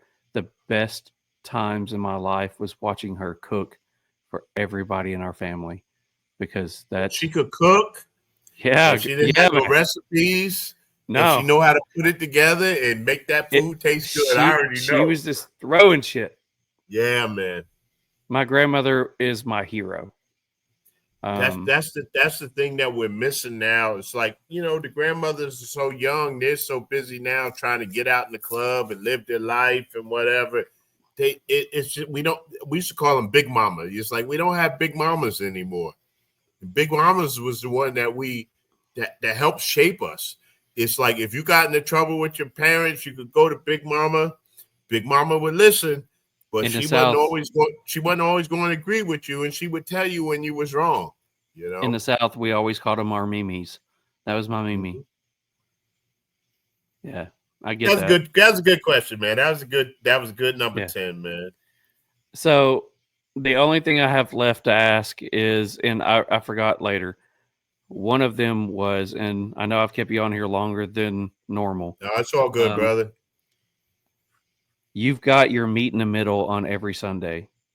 Correct. I've never heard how that got started. It is one of, if not the longest cigar YouTube shows in existence. How did the meet in the middle get started, and who are your people that's on there with you? And let people know where to find it. So we are doing Sunday shows on Substack. So if you go to the iRobusto channel, like iPhone iRobusto, there's a Substack, and that's where we are on Sunday. We had some issues with our channel on YouTube. It got deleted. We were doing Facebook, but now we're on Substack. So Substack seems to be a place where you can be a little free. You don't have to worry about some of the other restrictions. But I was doing cigar reviews, and I guess Mark was watching my channel. And he reached out to me one day and said, "Hey, listen, you know, what do you think about starting this YouTube thing? I got this trademark or whatever on this iRobusto. I want to do a cigar show or whatever." And I told him no. I was like, that's boring. Who wants to see two guys talking about cigars? That's boring. So whatever. So then he kept at me, you know, whatever. And then he said, "Well, you know, my wife smokes cigars too." I said, "That's what we need. We need a woman. So if your wife is willing to do the show with us, let's try it and see what happens." And that was it. So he said, "Well, we need a song. You know, we need a like a theme song or something." I said, "Well, I'm a musician. I don't really sing, but let me see what I could do and put together a song for the Meet in the Middle show. So I went up into my little studio and did a little something. We came up with the song, and that was it. So we literally every week, almost without fail, did the show. And then we end up getting some sponsors. Mark is a good person to talk to people and get deals or whatever. And, you know, one of our first sponsors was 1502. And they said, well, we'll do the sponsorship. We'll send you cigars in kind. So we had all kind of stuff with cigars. And they sent us boxes and boxes and boxes of cigars. And we used to give cigars away. And that was our hook to get people to watch. Hey, we're giving away free cigars. You know, people watch if you give away free stuff. And it just kind of started from there. And, you know, we've gone through different sponsors. You know, we've had Black Lion and State Line. We had Famous Smoke for a while. Shout out to Gary over Famous Smoke. And it's just kind of been something that goes along. There was a period of time when we bought our own cigars and kept doing the show. So it's like, all right, and we don't have a sponsor. We'll just buy it and keep smoking. And that's what we've been doing. It's been 10, 11 years now. So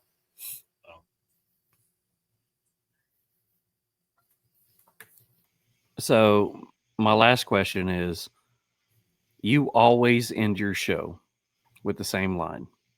Mm-hmm. Doesn't matter whether you tell yourself it's a truth or a lie, you're going to have a great day. How did that come up? That came from the divorce. That came from the divorce. Having a great day. So then I figured I'd share it with other people. Hey, listen, I'm having a great day. Damn truck is leaking oil. I just fixed it. It's going to cost me a lot of money. I'm still having a great day. I'm coming out of Delaware. Truck breaks down. I got to pay to have this shit towed back. It's still a great day. The tow truck driver said, I can't tow your trailer across state lines. We're going to have to go across someplace and drop it off. But the driver said, I'll take it where you want it to go. It's a great day. The driver said, we can leave the trailer in the truck stop and go in there and talk to the people, tell them we left it there. It's a great day. I called the guy who parks his truck next to me and said, Mark, I need a favor. Can you go get my trailer and bring it back to the yard? He said, sure, no problem. It's a great day. It's always a great day. The truck was broke down for 6-8 months during COVID. It was $13,000 to fix it. It's still a great day. So it's all how you look at it. Shit goes wrong. Shit gonna go wrong for all of us, you know. And I don't want anybody to think that my life is perfect and I got everything figured out. I don't. I got a lot of shit not figured out. Right now, the mechanic is on his way to the yard tomorrow, Saturday, to look at this oil that's leaking everywhere. Probably got a main seal or something. You got to pull the transmission out and do that, fix that. It's still a great day. I don't know how much it's gonna cost to fix. Great day. Truck ain't running. Still a great day. Maybe I'll get back to it. It's a great day. My new phone don't have a plug, so I can put my stereo in and listen to my speakers booming in the trunk. It's still a great day. I got to figure out how to do Bluetooth. So it's Money Matt says, when you wake up in the morning, your subconscious your subconscious mind doesn't know whether it's a truth or a lie, so you might as well tell it a damn good lie. And you got to do that first thing in the morning. And why you don't do it? Why you do it in the first thing in the morning? You might get out of bed and stub your foot on the bed, on the corner of the bed, and say, "Shit! Ow! Terrible fucking day." I say you get back in bed and say, "You know what? It's going to be a great day," and start over. Man, I don't even know how to follow that up. It's amazing. It's perfect. Oh, yeah. So I just want to say, again, you know, it was one of my things that I wanted to get you on here. I told you from day one I wanted to get you on here. Absolutely love the fact that you got on here, and you are 100% who you are on the phone when you're on your when you're on your channel and when you're on here. There's no difference. So the only other thing that I don't have is getting to meet you in person, but I will say that's going to happen. So it's got to happen. Get that together. So But I want to thank you so much for jumping on here and being willing to do this with us. We went a whole lot longer than what we thought, but at the same time, one thing that I love about what you do on your channel is that you're willing to tell stories. I can't stop you from telling stories because that's what Can't stop the old guy. brother, that is what drew me into you, is when you tell stories. So I'm just sitting back here listening as one, as a fan, as somebody, and two, as somebody who respects what you do and everything that you say. So I want to thank you from me. I want to thank you for jumping on here with us. Listen, I want to thank y'all for having me on. I appreciate it. The fact that anybody wants to listen to me and hear what I got to say, I appreciate that. And I also want to say that, again, that I'm proud of you guys of what you're doing. You're doing what you're doing. Don't worry about the numbers. Don't worry about the fame and the fortune, because all of that will come. You know, I'll see you guys at the trade show sometime, and, you know, you'll do your thing. You do it how you do it. And that's what I told you in the beginning, Charles. Do your thing. Y'all figure out how you want to do it and do it your way. And if you build it, they will come. If they don't come, so what? You know why you started the channel. You know why you started the podcast. It's a cigar. I got a sign up here that says, when you feel like quitting, remember why you started. 100%. Yeah, I'm just going to tag on the end here, man. Charles pretty much said it all. I know Charles has talked to you personally, but, man, I feel like I've known you forever, just in the moments we've shared tonight. And we from minute one, we've said we want to do this for us and just have fun because we care about each other. You know what I mean? And hopefully we can bring some people to the forefront and some brands that we love and some cigars that we love and have fun with it. And, man, that's what you've done since day one, and I appreciate it, man. Hopefully we can meet up soon, and we appreciate everything you've done. I also love your content, man, and everything you've done. You've paved the way for guys like us, and we're having fun with it, and I appreciate you, man. Now, listen, I'm streaming this on my YouTube channel and on Instagram. I got a lot of folks over there watching. So for the people that might not be familiar with you, tell them where they can find your channel. And tell them when you do your live shows. All right. So if you want to check us out on Instagram, we are, you can find us on Instagram at Real Smoke _pod. That's our new channel. If you want to find us on YouTube, just look up Real Smoke Podcast. On Facebook, we are Real Smoke Podcast, I do believe. But just check us out on all of those. Want to give a great shout out to Money Matt. I mean, his comment touches us really big because he's one of your guys and he's enjoying what we're doing. He says, great damn show, Mick and Charles. Bro, we absolutely love that one. And he says, I'll definitely be checking y'all out more often. Hope you do. And one of the things that we like to tell all the people who do listen to us, I mean, just like a cigar review, do not blow smoke up our ass. If there's something that we're doing that you don't like, post in the comments. Let us know. Because we cannot change and be better without the comments from you guys. So make sure you do that one. So, Uncle Lee, do us a favor. As you just said, for us, tell everybody where they can find you. LeeMack912 all over the place. Yeah, I'm on Instagram. My Facebook, I got a channel over there, but most of it's LeeMack912 Cigar Life or something like that. Threads, X, TikTok. I'm on the TikToks, so I like TikTok so far. I'm all over Instagram, YouTube. So my YouTube channel is slowly coming back. I got a couple of strikes on the channel, so I have to be a little careful of what goes over there on YouTube. So I'll probably put this video on private afterwards so they don't smack me until after August 22nd, and then I'll be good. We can put it back up. Just share it over to your Rumble page. And Rumble. And don't forget Rumble. That's right. All of my stuff is on Rumble. All of my videos, my old videos are on Rumble. So if you want to check out some of that classic vintage LeeMack, it's over there on Rumble. You want to see me with the spackle and the drywall. Guys, go do that. 100%. That's over there on Rumble. Go check out some of the new stuff or some of the old stuff. It's a great watch. So I'm going to let you close out you. Usually we do the whole close out the person, but there's no other person that can close out a LeeMack interview than the way that LeeMack does it. So when you get done, we'll go ahead and let you exit out. But Uncle Lee, close us out. All right, I'm going to tell you like I tell you all the time on the end of my videos, when you wake up in the morning, you got to tell yourself, today is going to be another great day. Why you got to do that, LeeMack912? Why?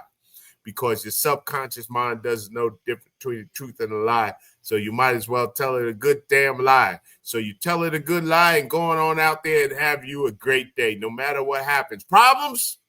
Oh, you're going to have some problems. But you got to remember that you are the best person in the world at being you, and you are the best person in the world to solve your problems. You got all of the answers up here.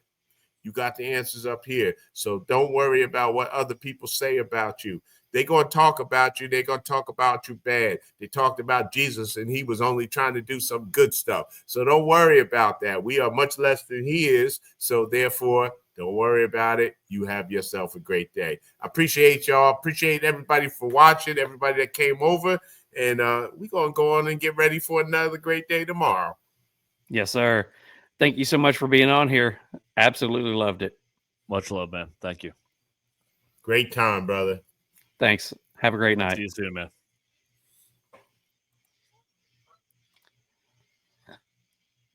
Well, I mean, I don't know what you got to say about that one, but I will say, like I always say, episode number 39 is in the books, and we just had another great interview with the one and only LeeMack912. And I was telling you from day one that this interview would not disappoint. And we're so blessed, bam. man. We are so blessed. So blessed. There's only been 2 times. And I mean, we're new, a year in. Yeah. 39 episodes. Yeah. There's only been 2 times I brought to tears. We talked with Pete Johnson, Tatawahe. I think it was his father passed same time mine did. My mom passed. We basically broke down in the middle of an episode. Yeah. And then LeeMack talking about Memo. Oh my God. I just lost my shit. I mean, I'm sitting here thinking I'm not gonna start bawling like a kid. Yeah. And here I am, just like I got tears running down my eyes because all I can think about is my Memo, my Mimi. So yeah, both times I welled up a little bit, man, and it was definitely touching tonight, man. I feel like we touched a spot with him, and he definitely touched a spot with our show. You know, I mean, like we've really tried to be real on this show and just have real conversations, and I feel like tonight we definitely hit the spot, man. It was awesome. Money Matt's on here, and he says, absolutely fantastic, guys. I like your vibes, Mick and Charles. Bro, I mean, we are being us. I mean, we're not. I mean, if you meet us at a cigar lounge, this is who we are. We're us. just 2 guys that like to enjoy cigars and have good conversation with good people. And I mean, he also says family is key. So we have a couple of things left on here. We do have cigar review to do. We do have. We are giving away 2 prizes from Cigar Vault Oakdale, 2 $25 gift cards. Type in on YouTube, Rumble, or Facebook. Type in hashtag Real Smoke. We're giving away 2 $25 gift cards from Beard Apothecary. We do have some cigar news, some cigar and whiskey news, and we do have some Meanwhile in Memphis. I know it's going a little long. We will try to read through this stuff kind of quickly and try to get you guys out of here. But shit, we still have a crap ton of people on here still listening and watching, and you do not know quick. How much that means to us. So we're going to try to do that for you. So that being said, LeeMack jumps on here and says, appreciate everyone for tuning in. Brother's a real guy. Love that guy. Love that guy. Holy. Yeah. Still touching me. All right. So we The next thing that we have to do is our cigar review, and that cigar review is going to be done by Cigar Army. By the way, huge thanks. We have been talking about for the last month and a half about the event that Cigar Army had. They raised a good ton of money, and it's back, and it's going to be doubled by the Toys for Tots Foundation. Amazing. They had a great event. It worked out wonderful. All of you who listened and signed up and bought tickets and joined in, we greatly appreciate it. I mean, from the bottom of our heart, thank you so much for all that you do. So we're going to roll the normal ad for Cigar Army. So if you're interested, take a check out this. Tonight's cigar review is proudly sponsored by Cigar Army.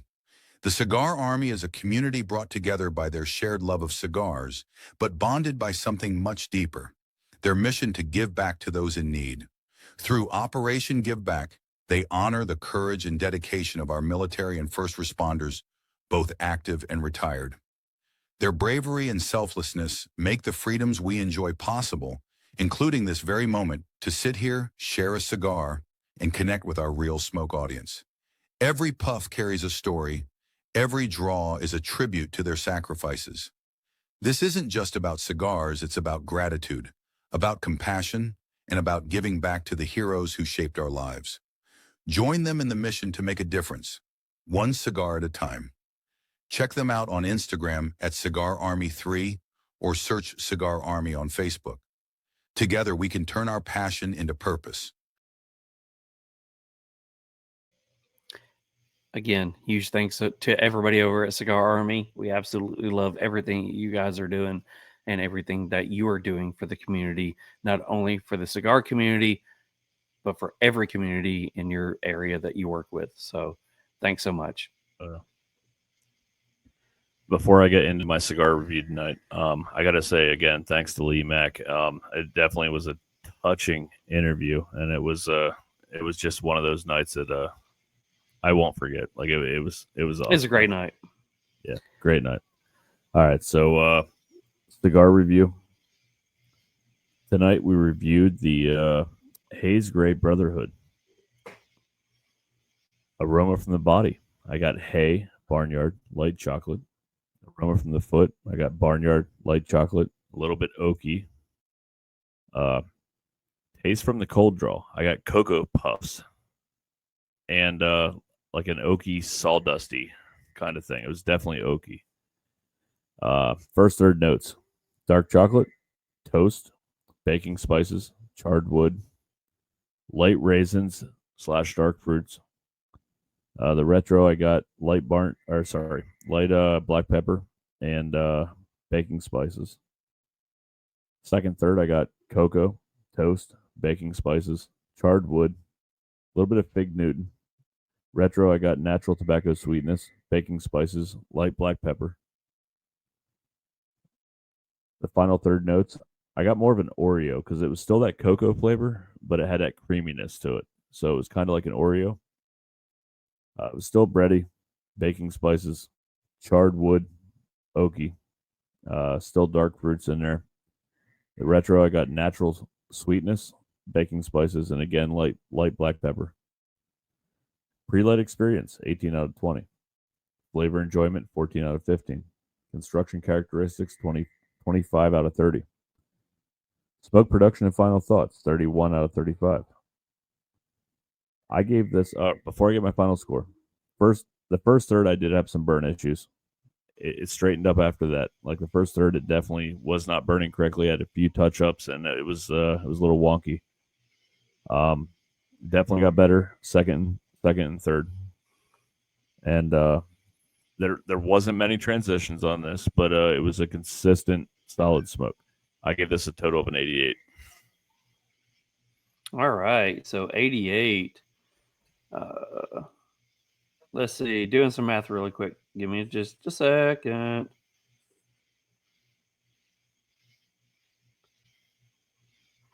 All right, so 88 from you. That'll work. So let me go into mine really quickly. So aroma off the body, you got barnyard and raisin. That's what I get. Aroma off the foot, sweet tobacco and raisin. Taste off the cold draw, sweet tobacco. So, one of the things that I do enjoy when watching LeeMack, he'll take that cold draw and he'll be like, I get tobacco. Everybody gets tobacco. It's tobacco. I get tobacco. That's what I got. Sweet tobacco. So on the light, earth, black pepper, slight woody note into the first third. Notes of earth, black pepper with a slight sweetness. The retro brings out the black pepper, dried fruit, and a slight chocolate and caramel. Great draw, wavy burn that needed a slight touch up towards the middle of the third. Flaky ash, smoke is thick and full, and chewy, medium plus strength. Into the second, third, smoke on the palate, I get, or notes on the palate, I get a charred oak, a slight vanilla. Into the retro, for me, is where all the flavors live. To me, on the retro in this cigar, on the palate, the cigar was pretty much just like a pretty much straight train. On the retro is where I got everything on this one. So if you cannot retro this cigar, you need to. So dark chocolate, a bready note, white pepper, and the first time that I've ever got the thought, it's a Nilla wafer. So if you live in the South, you like, banana pudding, Nilla wafer. That's what I was getting through the whole second, third on this one. So it was a great draw, still wavy burn line, still had to do a correction. Ash is still the same, really flaky. The finish leaves a sweet note on your mouth. It's still that vanilla wafer, vanilla cookie. In the final thirds, lots of black pepper, oak, spice on the tongue. That's where I got a lot of the spice. There was a lot of red spice through the nostrils, in the sinus. My tongue was on fire through the last third. Retro is black pepper, oak, dark chocolate. Not much of a sweet note left. Smoke and ash still the same. Burn has gotten a little bit better, but still kind of wonky. Strength is a full minus. So if you go into it, I give it a pre-light experience of an 18 out of 20. Flavor enjoyment, I give it a 14 out of 15. Smoke construction and characteristics. Construction, 8 out of 10. Draw, 10 out of 10. Draw was perfect. Could not ask for a better drawing cigar. An 8 out of 10 on the burn. Gave it a 26 out of 30. Smoke production and final thoughts. I gave it a 29 out of 35. That leaves me with an 87. So if you take your 88, my 87, you do some math, it becomes an 87.5. We round up. It goes to your score. The Real Smoke Podcast gives the Haze Gray Brotherhood an 88 for our review. So great job. That's actually just one. Is it one same score or 1 point from their other one? It's right there. Now the Patriot was higher. Okay. Yeah, the Patriot I think was like a 90 something. But yeah, I will say I'm starting to feel like I actually kind of know what I'm doing. You are still way better at me with flavor profiles, but like we pretty much picked up the same thing, and very close on the score. So I'm very happy with that. Yeah. So Patriot scored a 90, score. and this one was an 88. So we raved on the Patriot. So I mean, Patriot. So great job, Haze Gray. Love it. Again, doing this one. Got to have some Haze Gray on here. So love what you guys are doing. So really quickly, everybody, the comments have freaking blown up. Holy crap. I've heard Haze Gray and Family by Loyalty both say that the blend from the Retro Hell smoker mostly. Yeah, I mean, Retro Hell is where I found it. A lot of the flavors. Josephus also says, I like the story behind the PR 49 from Katie Cigars. My dad was born in 48. Same. Love that. I think I found y'all, Money Mac. There we go. What are baking spices? So when I think of baking spices, I think of fall. I think of pumpkin pie. I think of cinnamon, nutmeg, clove. Yeah. LeeMack Marathon. Yeah, it turned into a LeeMack Marathon, 100%. It could be. Are y'all on Patreon? Money Matt, yes, we are on Patreon. if you go to our Instagram page, go check out the link tree on there. We are on Patreon. We have a couple of different things. We're going to revamp it to make it better to where we can actually give you guys more. So go join us on Patreon. We would absolutely love it. Josephus, Real Smoke Podcast. The reason Thursdays are better than Fridays. 100%. 100% agree with that one. That's it. That's the best comment of the night. That's fucking awesome. Thank you, Josephus. We appreciate you, brother. I'm going to make this hat right here. Real Smoke, making Thursdays great again. 100%. Smoking Psalms says, $4,500 raised. Well done, Frank. So $4,500 raised from Cigar Army. Josephus says, return to the Mac. I would agree. We need to get LeeMack on here another time. That would be great. Frank says $4,500. Thank you, everybody. LeeMack's on here says Cigar with Angels. Family is what it's all about. Facts. What we have to do is some cigar news and whiskey news. Okay. And you said that was going to be brought to you by who? I think it's brought to me by Fred Durst. Hey guys, this is Robert over at XIII Knives, and I want to wish you a very happy Freedom Awareness Month from Middle Tennessee. And I want to tell you a little bit about the Bulldog Cigar Cutter. Ooh, pretty. Which I make in the shop right behind me. All my materials that I use are sourced right here in the United States of America. American made. America. I use 1095 hard carbon steel, purchased right here in the great United States. I do not use foreign materials in my products. You know who else doesn't use foreign materials in their products? People like Betsy Ross, George Washington, and Davy Crockett. They did not use foreign stuff in their products. So if you love America and American-made things, come check me out on Instagram. XIII_knives_ on Instagram. That's 13 Knives on Instagram. I'm Fred Durst, and I approve this message. Keep rolling, rolling, rolling.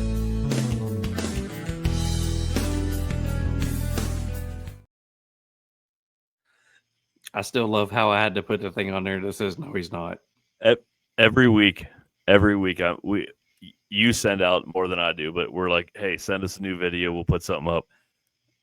Robert, don't ever change that video. Like, just let it keep going. Well, he's got to, because, it's awesome. You know, we're going into August. It's no longer July. So, Robert, you got to send us a new video. You're right, but I still, okay, you can maybe change some stuff up, but like, it's phenomenal. You got to top that one, man. You got to top it. He's got to do something. We already talked about him getting in touch with our guy from New Zealand and doing something with them. So we'll work on something. So we have 2 cigar news, a whiskey news. The whiskey news kind of touches me. I love that one. I don't know how you correctly say it. It's either Sinistro or Sinistro. But have you had anything like The Last Cowboy or anything like that from Sinistro? Yeah, I've had The Last Cowboy. Okay. So this one comes from Half Wheel. So this is Patrick over there. Says Sinistro ships The Last Cowboy Limited Edition 2025.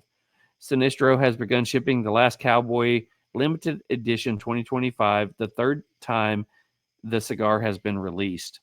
This is the latest version of the 6.5 by 56 Toro Extra that uses a blend developed by Sinistro co-owner James, and that features a Connecticut broadleaf Maduro and a Mexican San Andreas binder. Shut up, John. And a filler that contains Dominican Piloto, Cubano Ligero, and Nicaraguan tobacco that of undisclosed varietal and origin. The cigars were made at the Alta's Cigar Factory in Tamboril, Dominican Republic. Each one comes with a long twist of tobacco on the head that resembles the fuse found on a dynamite firecracker. If you look at the design of what they did, it looks like a bundle of dynamite. It is so cool to look at. So if anybody's watching and you can pull up a picture of what this cigar band or this grouping looks like, it looks like a bundle of dynamite. I mean, even if I wasn't somebody who enjoyed some of their cigars, I would want to try this one just because I want the bundle now. The production is limited to 400 boxes, with each box containing 4 cigars packaged into 2 bundles of 7 that are wrapped to look like a bundle of dynamite. Pricing is set at $18.75 per cigar and $259.88 per box. And as I was reading this, it was like, you had me at the packaging, and then you threw out a $19 price point. Yeah. I was just I'm not sure I want to do that one because I want the bundle. I want the whole look of the dynamite. I want the experience. But then when you look at it and it's coming in at $250 plus a box, and it's almost $20 a box, because here in Tennessee, you're going to get your taxes on top of it. So each cigar is going to cost 20 and change easy. Yeah. So not sure. There are 2 key differences with this year's release, says Coleman Fine, co-owner of Sinistro Cigars, via press release. The first, the cigars were aged for 8 months prior to packaging, enhancing their flavors complexity. Second, unlike previous years' unbended editions, the 2025 release will feature a custom band showcasing the Last Cowboy limited edition logo. Okay. So once again, it's one of those things where I kind of enjoy the cigar. Yeah. I just don't know if I'm willing to pay $20 for it. And it's not paying $20 for the cigar. You kind of want the whole look of the whole bundle. And when you see it, if you've actually seen it, you want that bundle because it's going to be pretty cool. So I'm not sure. Kind of would like to try it. Kind of don't want to spend the money on it. Yeah, that's what I was just gonna say. Like I've enjoyed their cigars in the past, but like you pretty much have to buy a whole pack to experience. Like, are they gonna cut one off for you? I mean, honestly, it's kind of weird. So I don't know if the retailers are going to be selling it by the cigar or by the bundle. So I'm not sure. I'll be looking for it just to see. It's not really one of those. I mean, when I look at the packaging, it was one of those things when I first saw it, 100% going to try this one, saw the price tag on it, and just going by what previous experiences on the cigar. I mean, I'm not excited. Yeah. But I'm excited to see what happens because I kind of want to see it out in the public. Have you smoked anything from Protocol? I have, yeah. They're actually, I think, from Pennsylvania area, aren't they? I think so. Jennifer is excited about this one because one of her first things that she went into school for was crime scene investigation. So she just got her she just graduated last year from the Citadel Military Institute of South Carolina with a criminal justice law degree. So this one kind of is in her wheelhouse. She's like, okay, I got to try this one.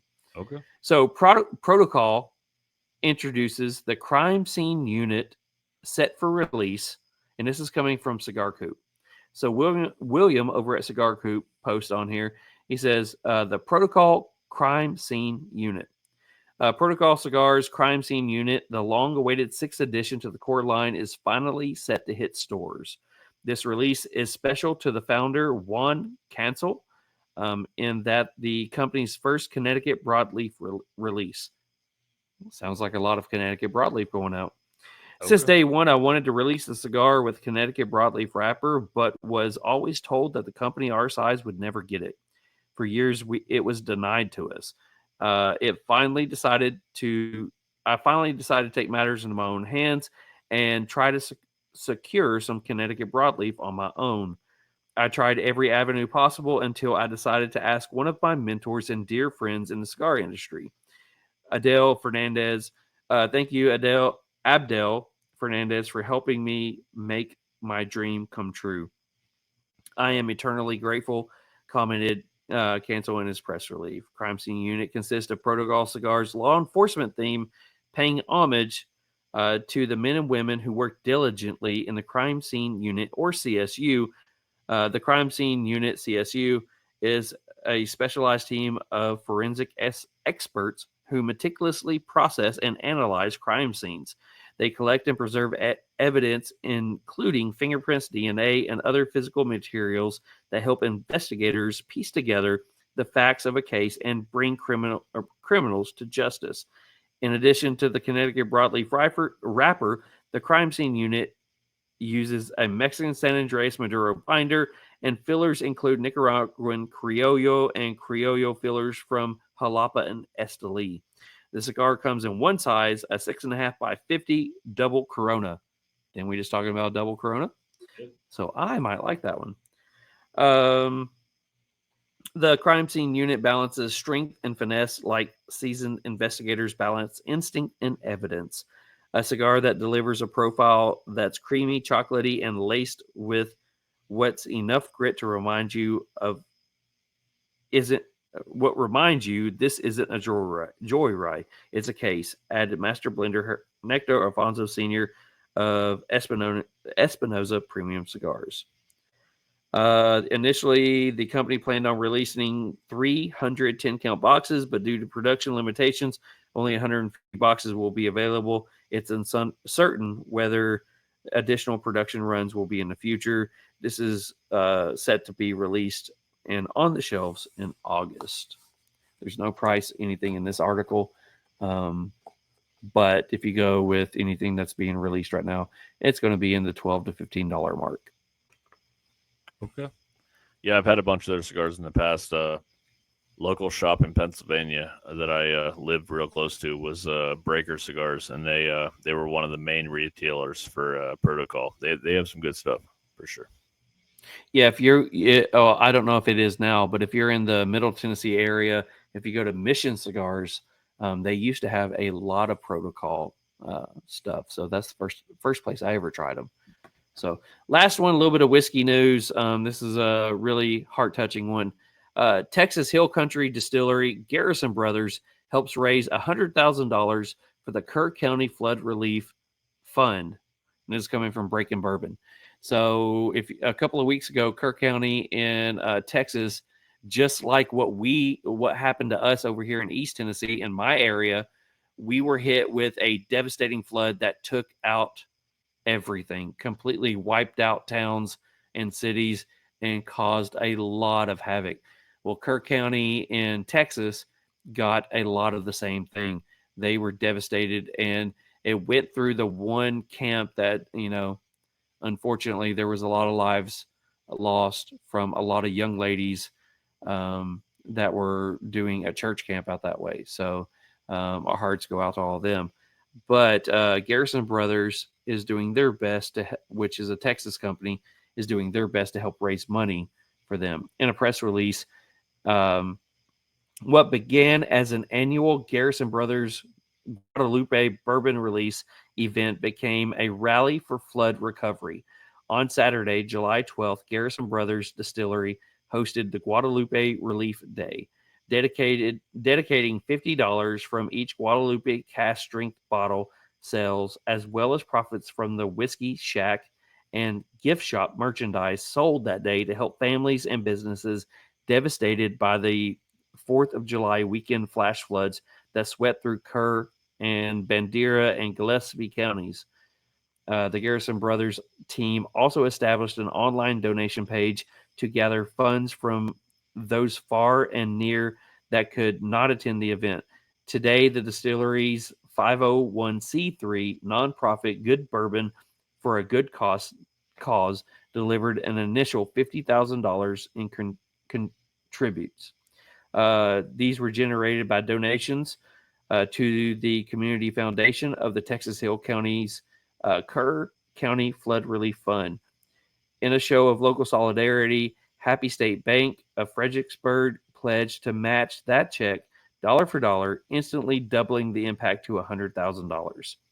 Texas looks after Texas, said Garrison Brothers co-founder Nancy Garrison.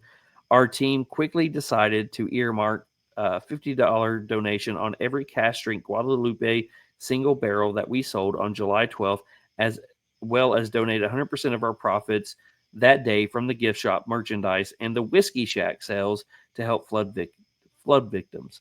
Today's check and Happy State Bank's 100% match proves good bourbons really can change the world.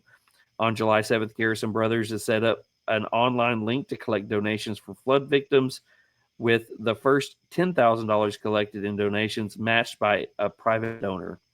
The donation link for the Hill County Strong established by the Garrison Brothers team will stay live, collecting funds through October 1st. All funds raised will be donated to community foundations of the Texas Hill County's Kerr County Flood Relief Fund.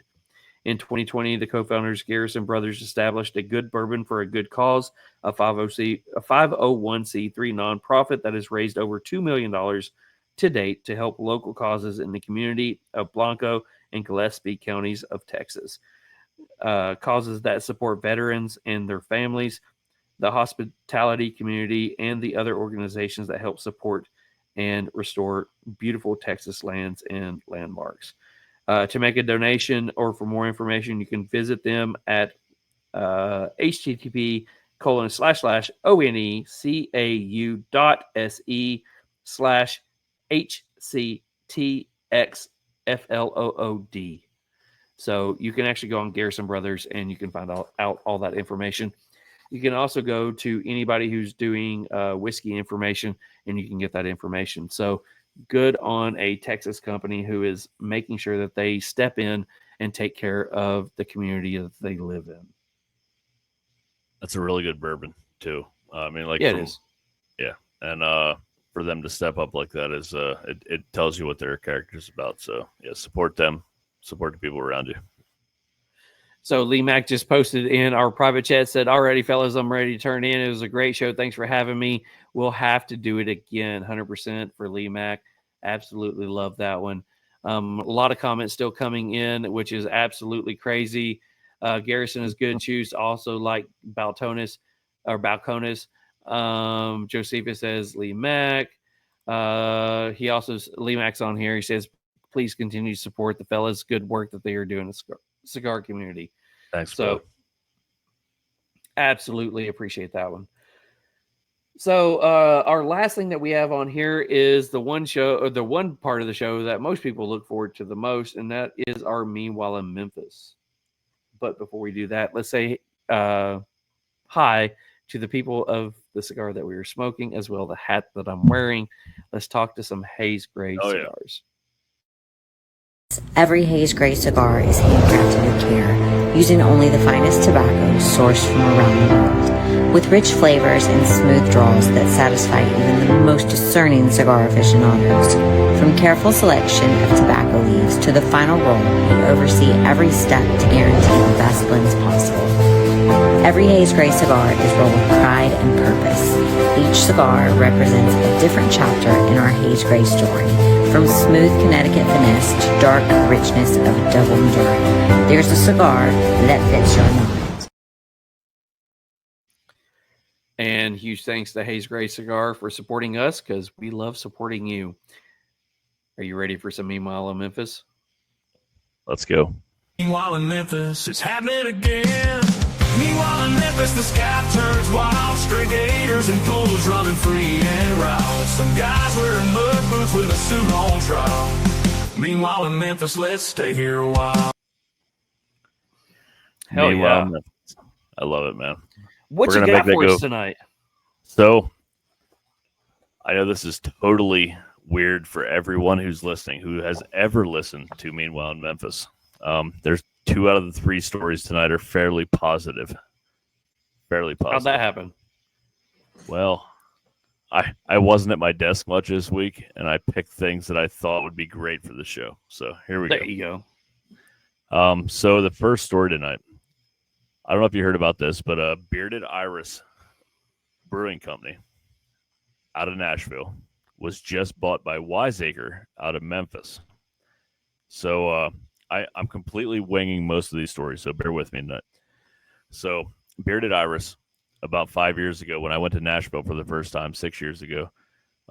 It's some of the best IPAs I've ever had. They have IPAs, they have sours, they have stouts, they have a lot of really good beers. And you know I'm a brew guy. Their beers on tap are top notch. They're very good. Their beers out of the can, they're all right, but they're not nowhere near what they are on tap. So Wiseacre just bought them out. Wiseacre is out of Memphis. Wiseacre's beers, in my opinion, are very average.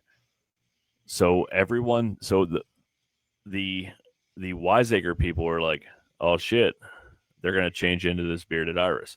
The Bearded Iris people are like, oh shit, our beers are gonna suck now because Wiseacre bought us. So I don't know what's gonna happen yet, but I will say I'm excited for this transition because both breweries have their own niche. But here's the caveat to this. Wiseacre just came out with a clothing apparel company that's called IPAs Suck. And Bearded Iris is known worldwide for their IPAs. How does that play in? Like, I don't know how this all plays together. So are they going to set up something like two different companies that's going to try to like fake battle each other? No, so Wiseacre already said, and I guess the two owners have known each other for a long time, being Tennessee brewers. And I guess pretty much that Wiseacre has talked to them. They're going to let them run their own thing in Nashville for their two brew houses, but they're also going to bring some of their beers into the Memphis area, which is great for me. So I guess we'll see how it goes. But I'm a way bigger fan of Bearded Iris than I am Wiseacre, even though I live here. Wiseacre really makes some good stouts, some good lagers. They've won awards for their lagers like 2 years in a row. So, I mean, I think it could be a good collab. I just hope the two continue to have their identity, if that makes sense. You know, I mean, I hope they really keep their own thing and help each other out. So we'll see what happens.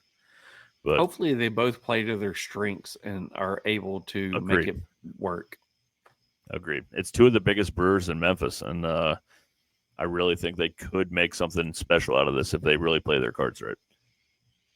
So this is standard, meanwhile, in Memphis. So a Wendy's general manager, I should probably pull my phone up so I get this right. So a Wendy's general manager, and you know what? I'm going to wing it because I read the story like 5 times. So a Wendy's general manager got into an argument with an employee about leaving early. She wanted to leave a few minutes early. He got into an argument with her. She called for a ride. The guy showed up, and him, the general manager, and this guy got into a verbal confrontation. People started videoing it. So it's a Wendy's general manager in Memphis. The Wendy's general manager pulls a gun, shoots the guy. A bystander said, the guy said, oh shit, there's a gun. The gun went off. The guy was then screaming for 10 minutes, and all of a sudden he stopped screaming. Yeah, the guy was transported to the hospital. He then died. The general manager is now in prison. He's facing a manslaughter charge and $100,000 bail, I think, or $120,000 bail. Dang it, Bobby. Like yeah. So because the guy's girlfriend didn't want to leave early, he ended up in the morgue, and the general manager ended up in jail. So it was dang. Yeah, it was kind of crazy. And welcome to Memphis. Yeah, in Memphis. My number 3 story of the night, and it's not really a story. The Western Tennessee TriStar Herf is going to be held at the Memphis Filling Station on August 30th. We are going to start the day with a tour of Old Dominic at noon. We're going to have the Herf at Memphis Filling Station. We're going to have Haze Gray Cigars there. Haze Gray Cigars there, our sponsor of Meanwhile Memphis, which is why I thought this would come a little bit full circle. I'm going to be calling them tomorrow to set up all of the details, but Rue, Val, Pedro, I can't wait to have you guys in Memphis, man. It's going to be a great time. Rolling cigars, hanging out, selling your cigars, smoking your cigars, and whatever anybody else brings, we're going to be passing around some stuff, man. It's going to be a good time. But Memphis Filling Station, amazing place to have some beers. Hopefully Frank can show up. He was commenting earlier. If you can make it August 30th to Memphis, come down. And this is open to not only TriStar Herf Crew members, this is open to everybody. We do a live Herf in East, Middle, and West Tennessee every year. It's a chance for everybody to come out, fellowship, smoke cigars, eat good food, tell stories. And you have to make sure that tomorrow you send LeeMack an invitation. I'm going to. Yeah, absolutely. Now, the food at Memphis Filling Station, the beer at Memphis Filling Station, and now the cigars with Haze Gray being there. And it's going to be an amazing day. We're going to start the day at Old Dominic Distillery. It's going to be an amazing day. Reach out to me, DM us, hit the pod page, hit my personal page. I don't care. I'll get you signed up. It's going to be a great day. So I wanted to put that out there because Haze Gray sponsoring this segment. Haze Gray is going to be at the event. It was a slow news week, and I had training this week, so I didn't have as much time to prepare. But it was a great week, and yeah, show up in Memphis. Let's have a great time. Meanwhile in Memphis, it's happening again. Meanwhile in Memphis, the sky turns wild. Stray gators and poles running free and wild. Some guys wearing mud boots with a suit on trial. Meanwhile in Memphis, let's stay here a while. So let's close out the evening with a few comments. Hammer says, Memphis Filling Station is my home base. All hail Real Smoke from Josephus. Hammer is also on here, says, Bearded Iris IPA drops some in Scoffwall. Bought Bearded as majority owner as, yeah, whatever. Wiseacre bought the shares from Scoffwall. Okay. Elvis Manager also sold I Hate Elvis badges while selling I Love Elvis badges. I can do that. Hashtag Real Smoke. No such thing as a good IPA. Money Matt says HDA Cigars, another great veteran-owned company. 100% agree. We had them on a couple of weeks ago. Had the Veiled Mutiny and the Cataclysm over the last couple of days, and absolutely love the Cataclysm. Amazing. So Garrison, good juice. Yes. So I want to thank everybody for jumping on here tonight. This was another very long one. We can't escape these long ones as of late, and we are trying. But I want to thank everybody for jumping on here. Huge thanks to LeeMack for doing this. Again, couldn't stop the stories. Loved everything that you guys you're doing for the cigar industry. Mick, you know what to do. Let's close this out. Yeah, man. I don't have much that I can add to a great episode like this, man. Thank you everybody for tuning in. Thanks to all of our sponsors. We could not ask for more. And LeeMack, amazing fucking night. I mean, it was just a great night of great stories and everything we look for and everything. The reason we started this, for real. Take time this week, smoke a great cigar with someone you love. And thanks, Charles. Appreciate you, brother. Appreciate you for everything that you do. Guys, if you don't follow LeeMack on all of his socials, go check out LeeMack912 on everything. And if you are one of the LeeMack supporters, give us a shot. Come subscribe to us. Come follow us on Instagram. Come follow us on YouTube and Facebook. Give us a shot. Let us know what you think. We would greatly appreciate it. Until next week, we have Mo Malley of Patina Cigars on here. Congratulations to all of our winners. And thank you to everybody who watches us on here for almost 4 fucking hours. We love you. Have a great night. We guys will see you next week. Peace. The smoke is thick, the air is tight, cigars are lit, oh what a sight. Pour the whiskey, tequila too, this one's for Mick and Charles and you. Thank you for tuning in. The Real Smoke Podcast makes us so grim. You light us up, you keep us strong. Cheers to you, we raise the song.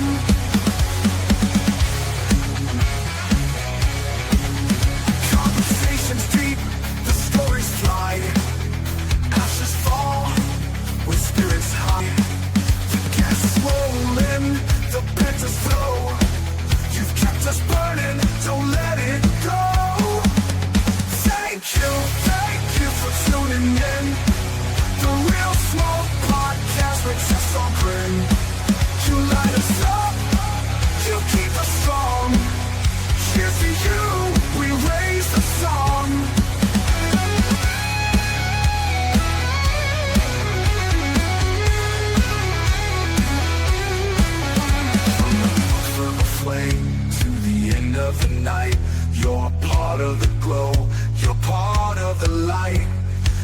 Mick and Charles with a laugh and a grin. This flame burns bright cause you tuned in. Thank you for tuning in. The Real Smoke Podcast makes us all grin.